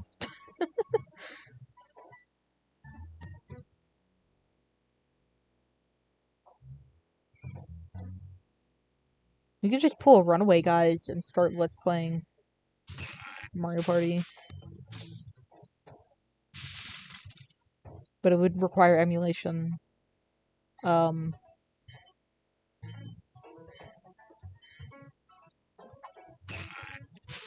again, most of them are on GameCube, as far as I'm aware. And Mario Party 8, which is the one I'm familiar with, is on Wii. Which means you can emulate a good chunk of them just right on Dolphin. And Dolphin is nice, because there's pretty much no configuration. It's just ready to use right out of the box, unlike what I used to emulate PlayStation, which takes first time setup and you have to get BIOS and shit. And Dolphin just has everything that it needs to have.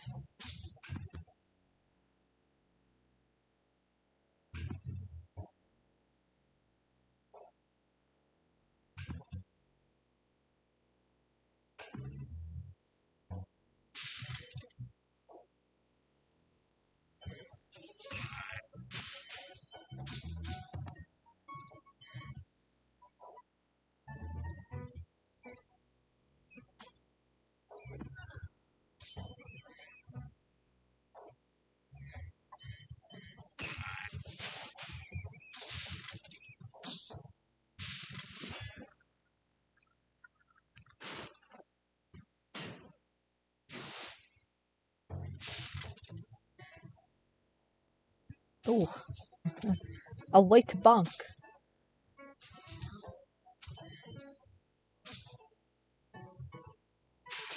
Yeah. I guess I'm just like the emulation master now in our direct friend circle, huh? Akbar probably knows more than I do about emulating. I am by no means an expert, but, you know. I know how to configure ePSXE, which is what I'm using right now, PCSX2, which is what I use to emulate PS2. Thank you for releasing me. I know how to randomize Pokemon ROMs. I know MGBA, Desmume, and Dolphin are pretty good. Although Dolphin, I was under the impression that Dolphin was like known about.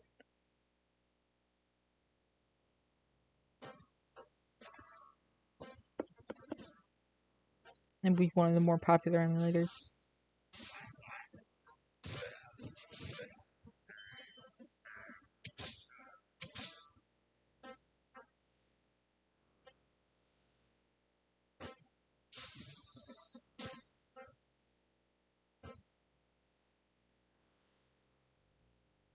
Like my game's aged properly, so I gotta be emulating. I'm just too fucking lazy to get out of my chair, honestly. I mean, also, it's the cheapest and easiest way to record for YouTube. Because it doesn't require a capture card. It's just all done right on your computer. It's also free, mostly. Because it's fucking piracy. But yeah, it doesn't require a capture card or cables or anything. Well, fuck. You just have the game. I need to get a fodder before I go into doctorship.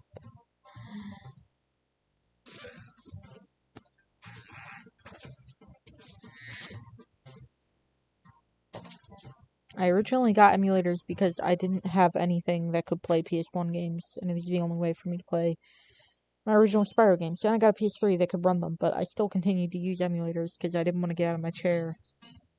And yeah, if it's not on my computer, it takes me a bit to play it. I get around to it eventually, but yeah.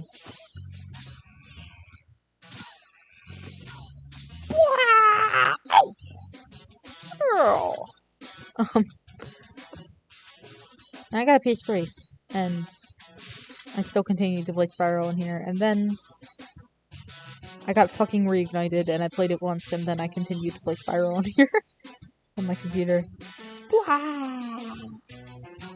Oh, that was scary. Oh, fucker.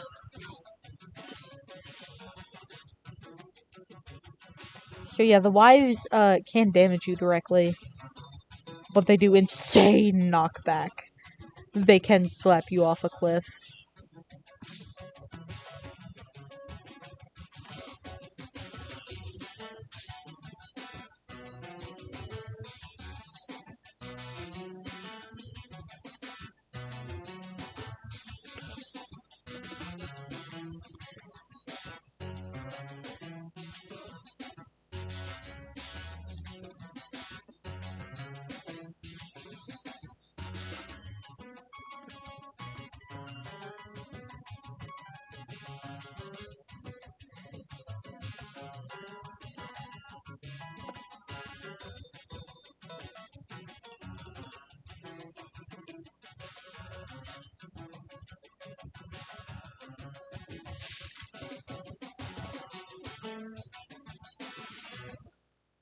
Tondo.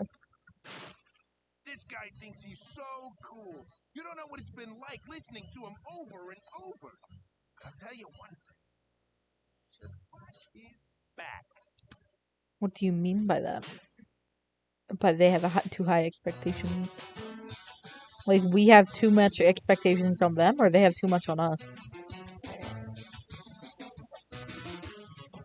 Oh, fuck. Oof. They set a release date, and they either drop their game unfinished or delay their game 3 times. Yeah. Honestly, they probably shouldn't, like, even drop a release date unless the game is almost ready. Like with movies. When they make a movie, the movie's almost finished by the time they make a release date. Oh, this is bad.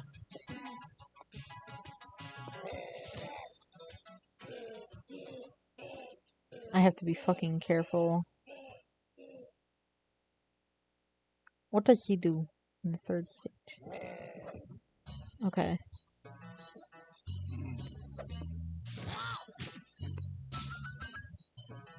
That was a bit scary. That's why Dr. Shemp is usually a problem for me, and I thought he would be more of a problem than he has been. I only died to him once. Yeah, if you have to do that, then make it early access. I mean, yeah, that's basically free QA testing, is to make it early access.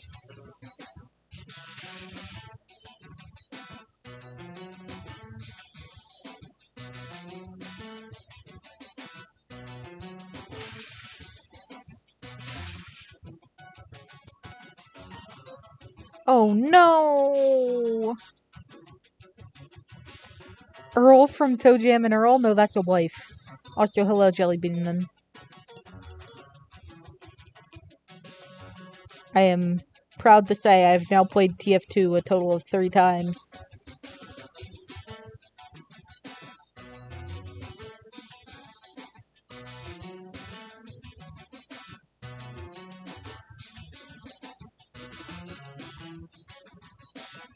Oh.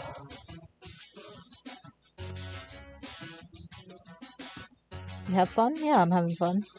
I died earlier because I was trying to find my keybind for right trigger, but instead I hit, or I was looking for my keybind for left trigger, but instead I hit left bumper and fucking dodge rolled off a cliff.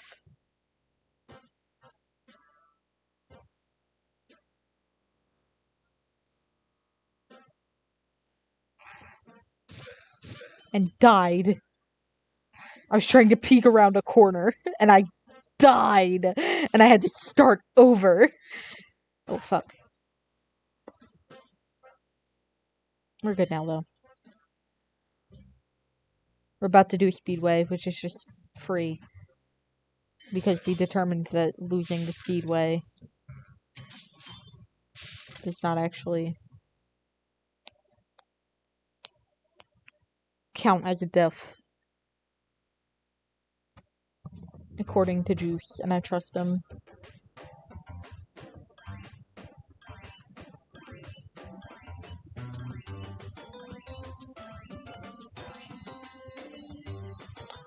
Reason why is because I have Reignited on Switch, and I'm not buying a game that I already own. That's it. I'm not buying it again on Steam in order to be able to stream it. I don't have that kind of money to buy a game that I already have a second time when the first version that I bought already works perfectly fine. I don't have a capture card. I don't have cords or any of that shit. I literally, at the moment, can only record what is directly on my computer. So I emulate. I don't dislike the Reignited version. I think it did pretty good. I think it actually handled Spyro the Dragon best out of all of the 3 games. But it's just not possible for me to stream it or record it right now. So, yeah.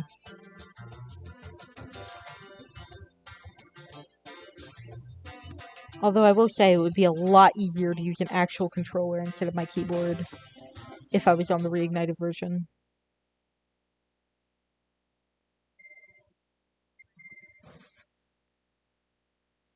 I tried to hook up my PS5. Whoa, I do not have a PS5. My PS3 controller. Shut the fuck up. I do not emulate Skylanders because Skylanders is not worth my time configuring a fucking emulator just to play Skylanders. I like Skylanders, but not that much. It makes me very angry. I already had my Skylanders rant today, though. I'm not gonna do that again. I don't even have a PS4, dude. I'm thinking about this fucking Wayne Radio TV stream VOD that I've been watching. They did a stream VOD where they were playing, Wayne played 24 hours of Minecraft VR for charity, but then after 9 o'clock in real life. Okay, so he played 24 hours of Minecraft VR, but it's in real-time Minecraft. So it's all one day in Minecraft, and after 9 o'clock, it is officially night, and assassins join the world and try to fucking kill him, right? Okay, I'm watching that. Well, it's modded, and there's extra items, and one of the items he has is that you can get a fucking PS5, and you can place it, and it has a heartbeat, and it says PS5, and it fucking multiplies! It's terrifying. You should go watch those videos immediately. There's only like the first 12 hours up right now.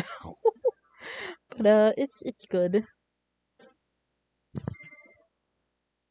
Holly Hollow-Tones is reading the donations, and I love her. Her voice is so pretty. She's fucking delightful. I'll send it to you.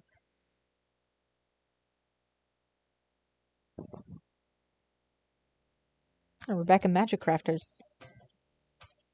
Good.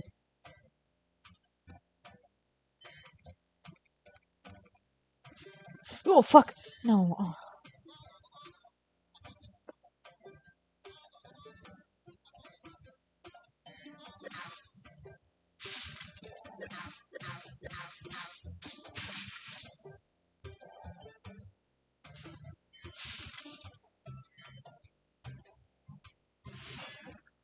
Yeah, don't trip this time. Welcome to Magic Crafters. I want you to release the dragons, reclaim our treasure, and recover the eggs from those pesky blue thieves. Oh, yeah, just go ahead and clip your chin through your fucking neck, dude. It's fine.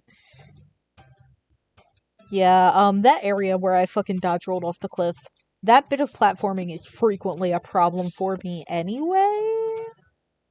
So, no guarantees that we'll actually do better on this run than we did on the last one. I like when you hit the druids, they say ow in the same tone of voice they chant in. They don't go like ow, they go like ow.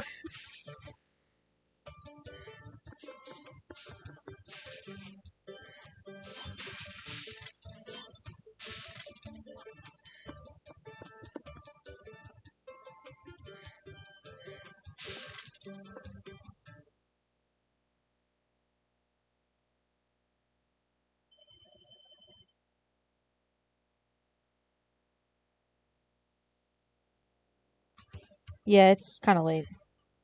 Sleep well, Jellybeanman.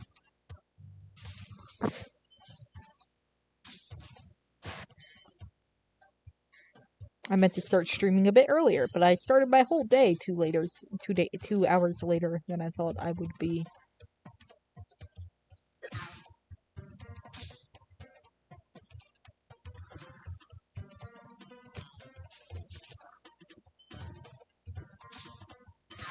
Two days later. Yeah, it is now Wednesday.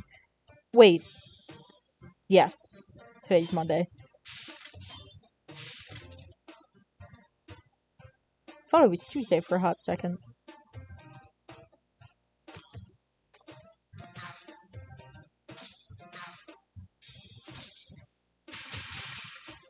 Bro, I had mac and cheese for breakfast today.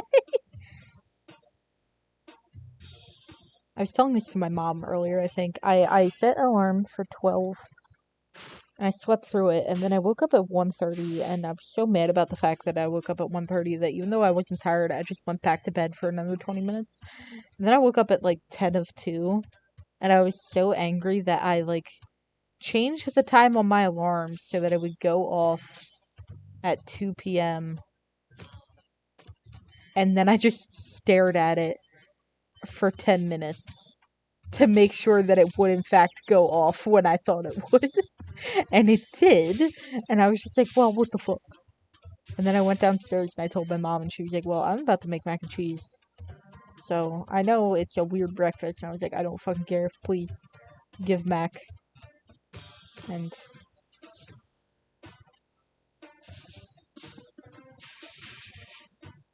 And by God, she did. So I had Fritos and mac and cheese for breakfast. I had a single slice of frozen pizza for dinner. No proxy that time. After the stream, I'm probably gonna get the fucking cold chicken tendies and Pringles, maybe? Ow, fucker.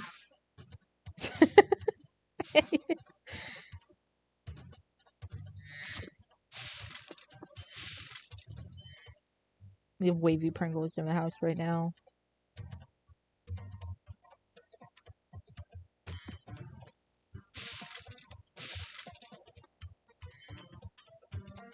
They're not, but that's okay.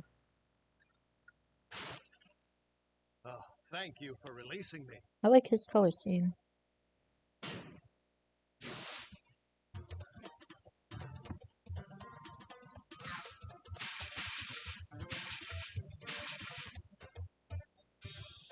Bum, bum, ba-da-dum, bum, bum.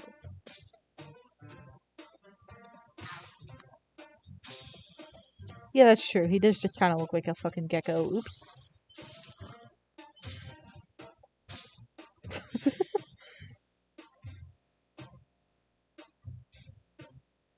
Did not mean to hit that.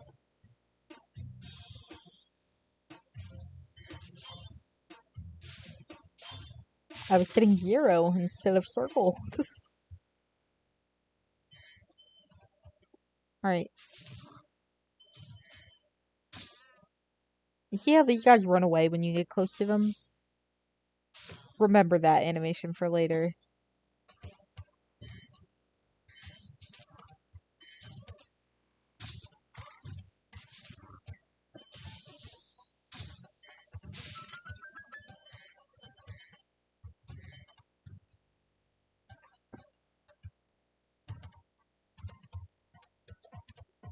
Presuming I don't die trying to get those chests over there.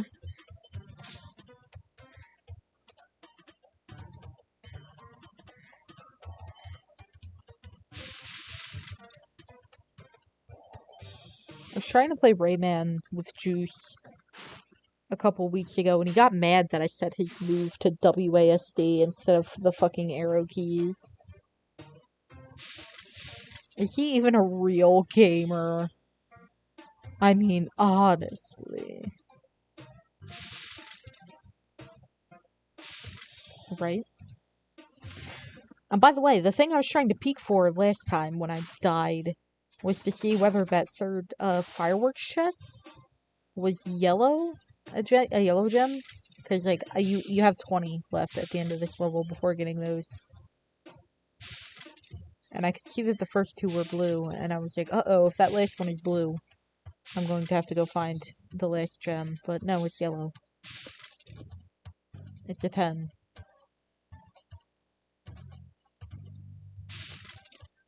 So once I get those, I can leave the level. I do have to get them without dying, though. The thing about those is that, it's precision platforming, and once you activate those motherfuckers, if you don't get off the platform, by the time they explode, they will knock you off the cliff.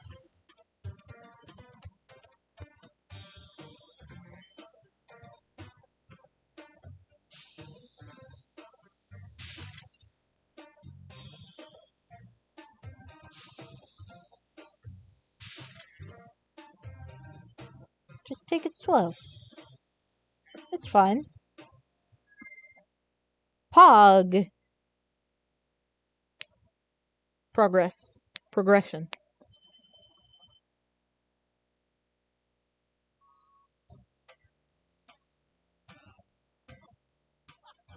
Alright, so, remember.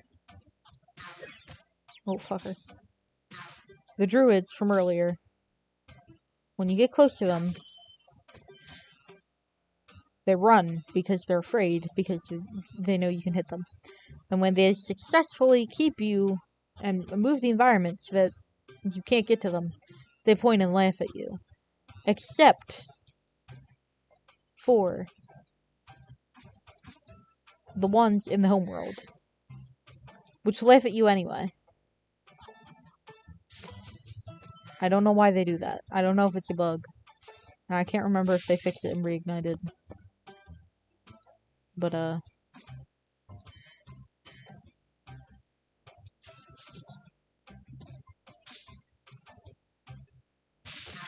ooh.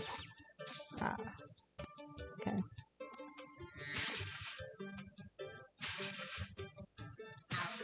Alright, we're gonna do the supercharge real quick.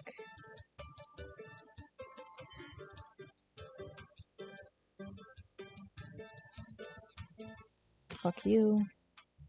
Get that. Alright, good.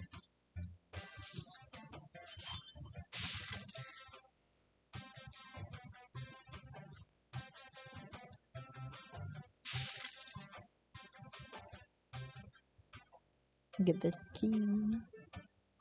It's actually kind of a well-hidden key, huh? You didn't think to check there if you haven't played the game before, I think.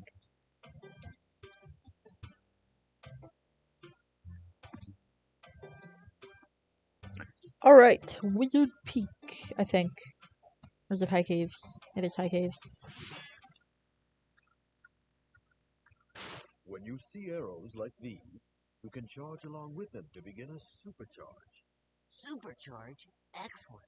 Go ahead, try it. Go ahead, try it. I wanted to, but I didn't want to get overwhelmed. And I haven't picked one out yet. I'm already taking 4 courses. That would have been 5. I didn't want to put too much on my plate and just end up not doing any of it.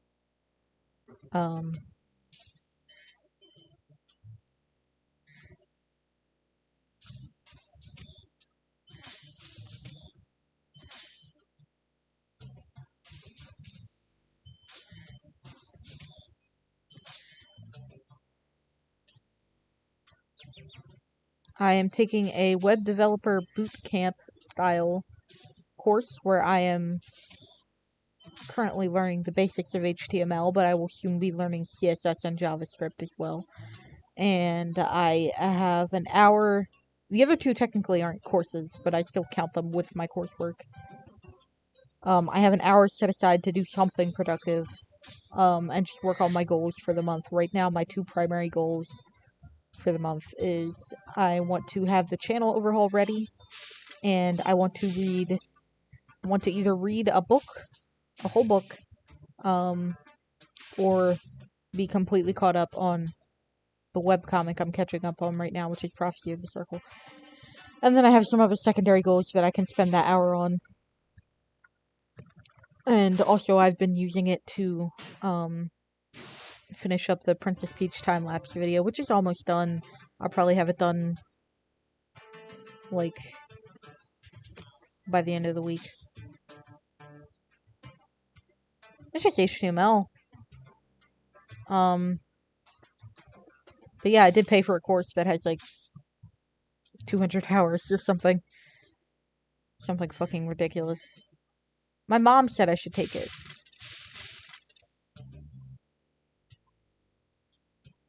Yeah, you have a job. I don't have shit all to do except for this. This is what I'm doing instead of college. It's fine that we fell here, by the way. You can't die by falling in this area of this level. But yeah, and then the third, like, hour I have set aside is to look at my tarot deck and learn how to do tarot reading. Just for fun. The Dragon Tarot deck that I got for Christmas came with a little book, so what I've been doing is, I'm just taking notes straight out of the little pamphlet, on all the major arcana, and,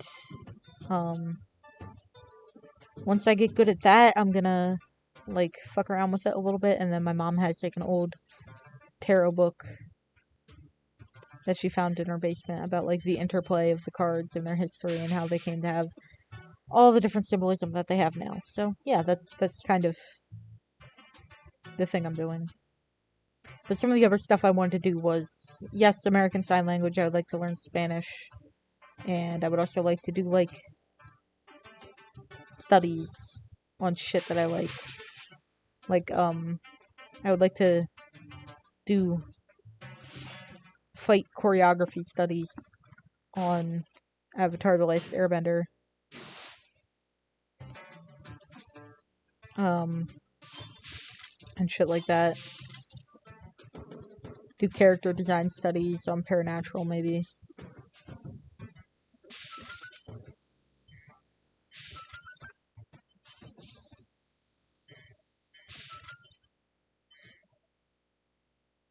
Things like that. Juice sent me some panels from the webcomic Berserk that I would like to take a good look at, do some fucking compositional studies.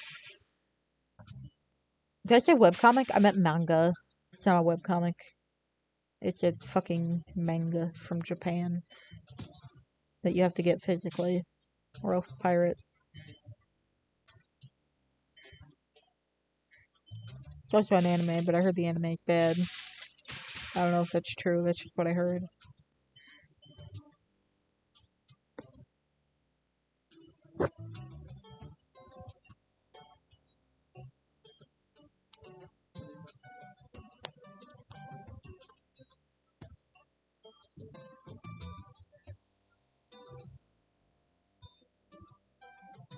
But, yeah, once I finish one of those two courses, or I guess get sick of learning tarot, then I'll switch it out for one of the other things that I want to do long term. Yeah, like Kazu's job does on weeks and off weeks, but the thing is, those jobs tend to do a lot of fucking hours to make up for the fact that you're only working half weeks. Yeah, I don't know if I could work 80 hours a week. I've never even had a full-time job before.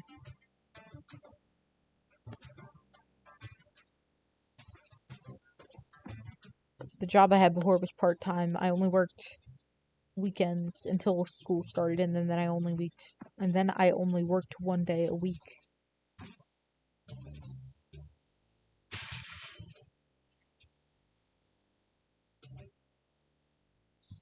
I fucked up. God damn it.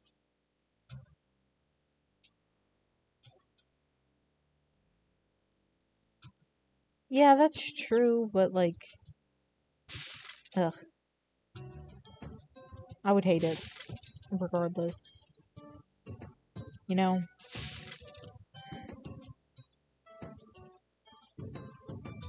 Like, that's like over 10 hours a day. I just don't have that much productive energy, you know?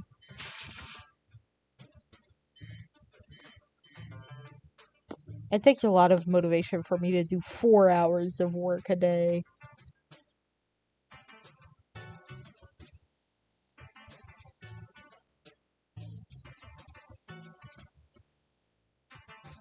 Yeah, that's because it's scheduling Walmart is shit.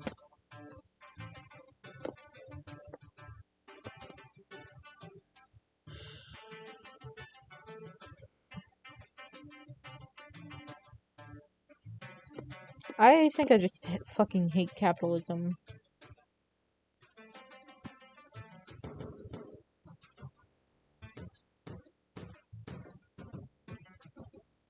People were not made to work 40 hours a week.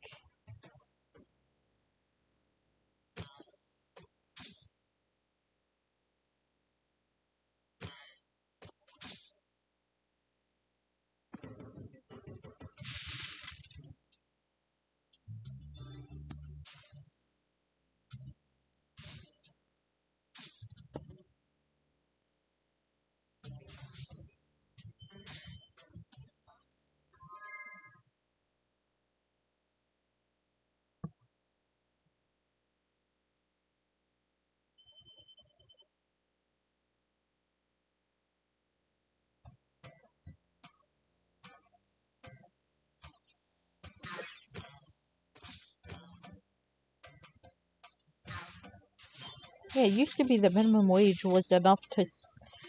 It used to be that you could get a regular-ass entry-level job And that would make you enough money to go to college without any debt. And then the job you got with your college degree would be enough to support yourself, your wife, and your 2.5 kids and a dog while you own a 1 to 2 story house with a white picket fence and a yard. Now you go to college and you can't even fucking get a job.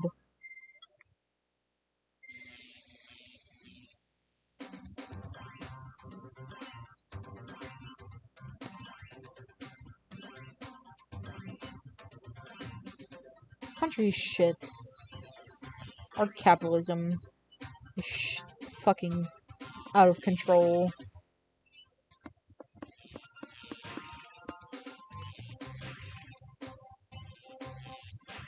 And the fucking pandemic has been demonstrative of how horrible this country is in terms of that, because, like, the country literally stopped everything except work. God forbid people stop, like, fucking...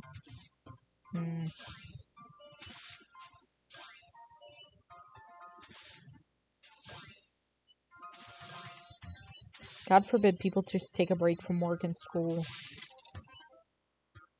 No.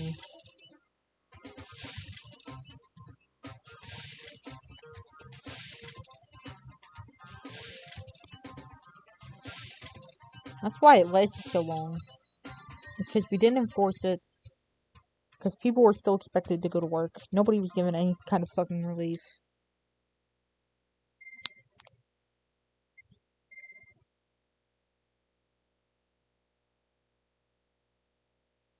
The school has summer break, but that doesn't help if the pandemic starts in March and goes until March.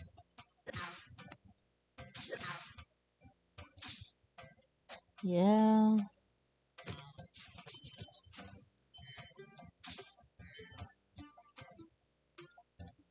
You get vacation days and you need doctor's notes to prove that you're actually sick for your sick days. Which is bullshit.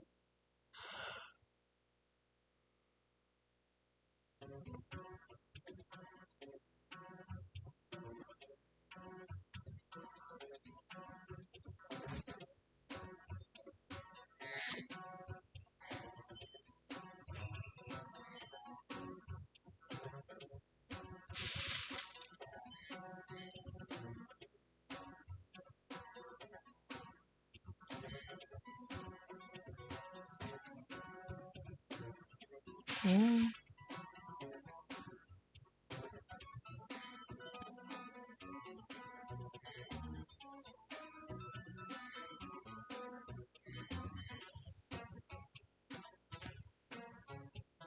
Pick up a fucking skill, I guess. See if you can get... There's shit that you can, like, get certified in that you don't need to go to college for. Like, I want to get certified in Google Sheets.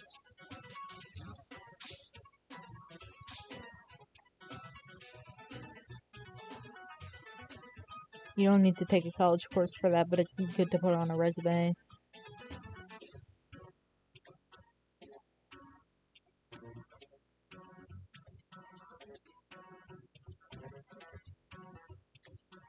Because jobs that require things like that tend to have, like, a higher quality of life things. That let you have, like, a work-life balance and shit.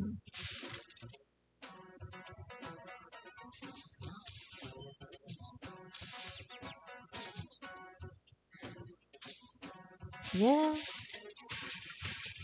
I don't think I could work from home just because I'm not motivated enough for that. I would just get distracted. I would need to, like, have a separate room that I go into to do work with a separate computer.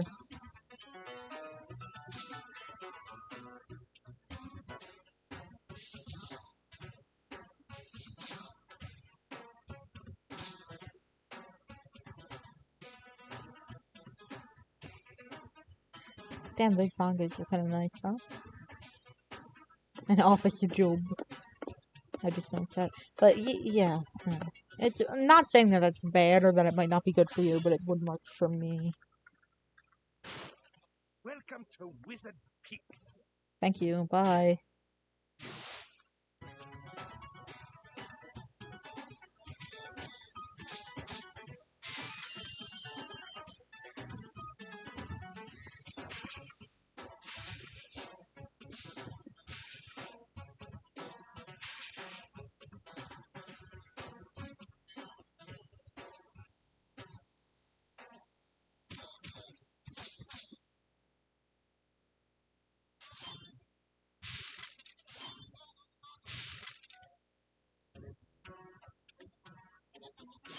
Good thing my PC isn't in my bedroom.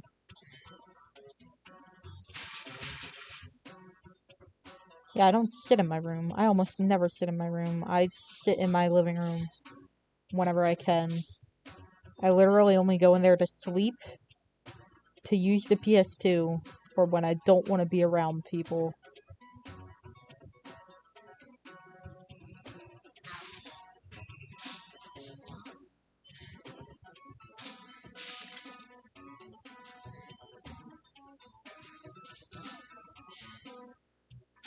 I would have to have like an office room and then continue to play video games in the living room. I need HP, by the way.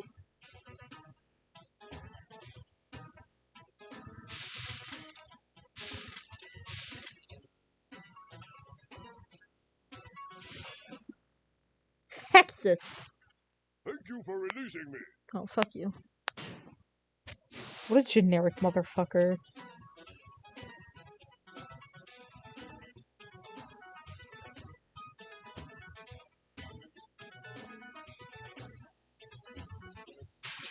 What time is it? I might wrap the stream up after this level.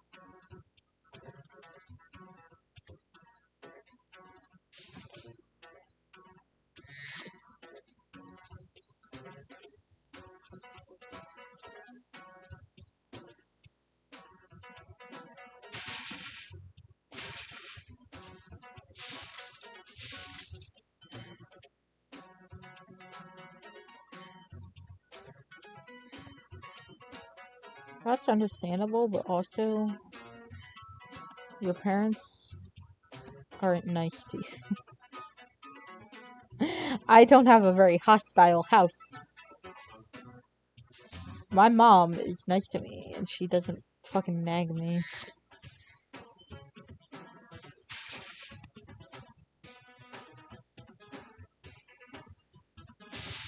So I can use the living room for its intended purpose, which is living, hanging out, vibing.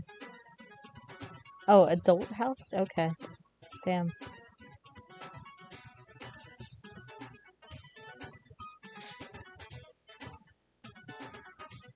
I don't know. Still, even if I had like a streamer job and just played video games for a job, it would have to be on a separate computer than my personal computer.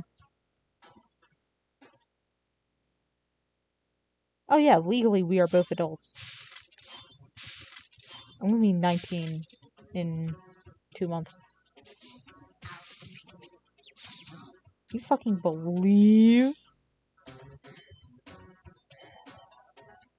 And this is the guy that tells you about the fucking speedway in the first world. By the way. Fucking 20? There's a secret area in the artisan home. It is at the waterfall. Try jumping on the stones there. Artisan home, waterfall. Sounds good. Sounds good. I know I said I would get off after this level, but I lied. I'm getting off after the next one. Anyway, no.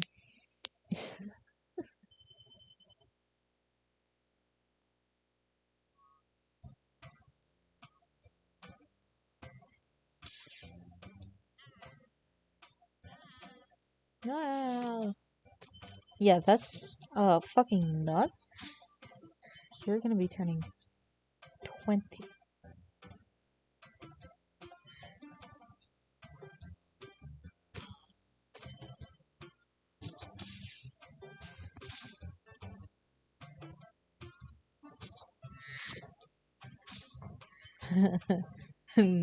Oh, I forgot this is the best boss.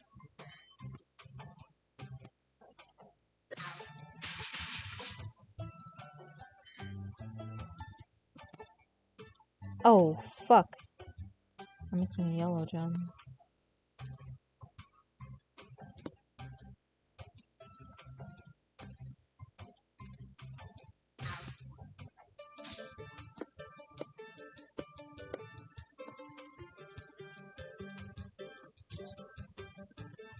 That guy goes like, whoa!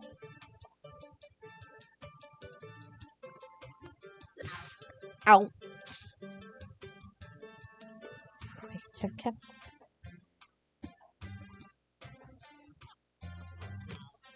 Yeah, remember when, RJ was like, whoa, when you're 18, you can sign up for the military, but you can't drink? That's fucking ridiculous. That's why it's morally okay for me to chew tobacco and drink wine, even though I'm 17, and vape. No, RJ. That means that you shouldn't be allowed to sign up for the military at 18. Don't fucking talk to me about the military-industrial complex. Didn't I just instate a rule where politics will not be talked about on this channel?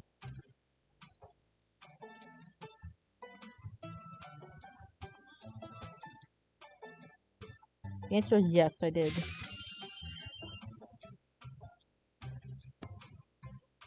Driving. Driving is scary. I have to learn how to fucking drive eventually.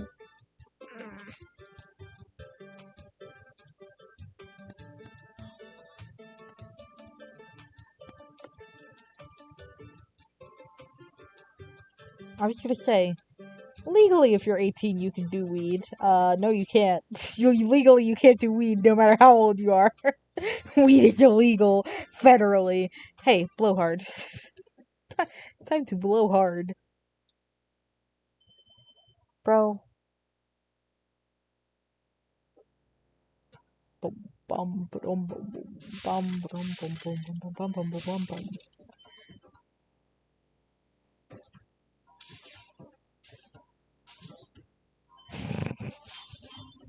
It's time to blow hard. Oh wait, really? I thought when you said no, it's not, that was in reference to me saying the level name. I didn't know that.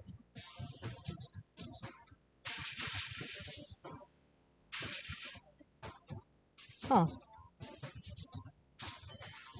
Alright, I joked about this being the best boss because he's called Blowhard, but like, genuinely, one of the best tracks in the game, in my opinion. Oh.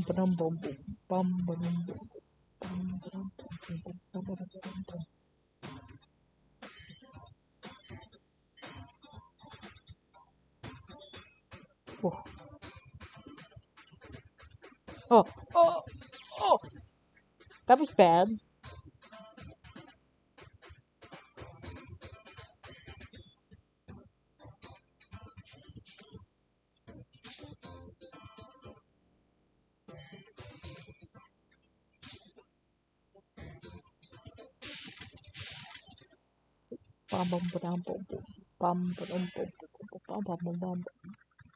Altair. Thanks for releasing me, Spyro. You have no idea how long I've been trapped in crystal. And, neither do I. Who are you again? I'm out of here. He literally just has Alzheimer's. What the fuck? What the fuck?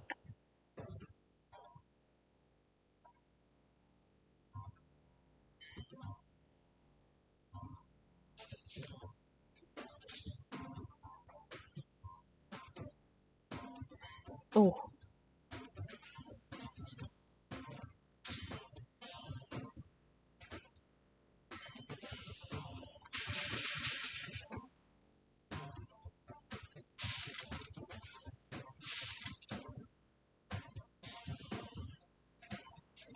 Come here, bitch.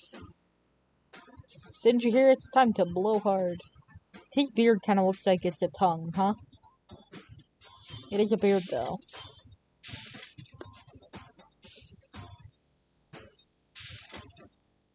Ooh.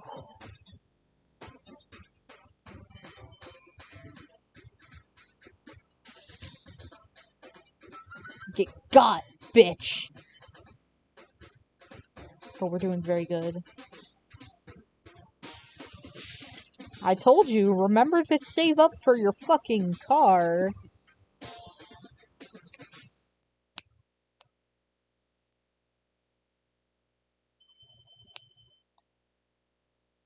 Okay, how close are you to getting a car then?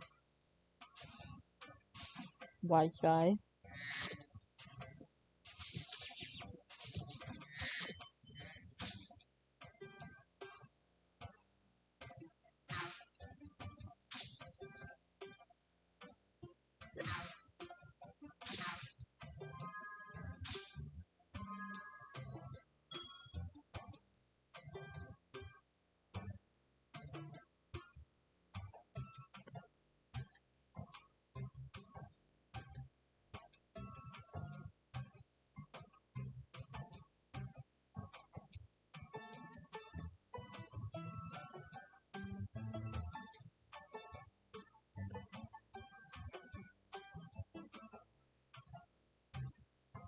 Oh, damn. Okay.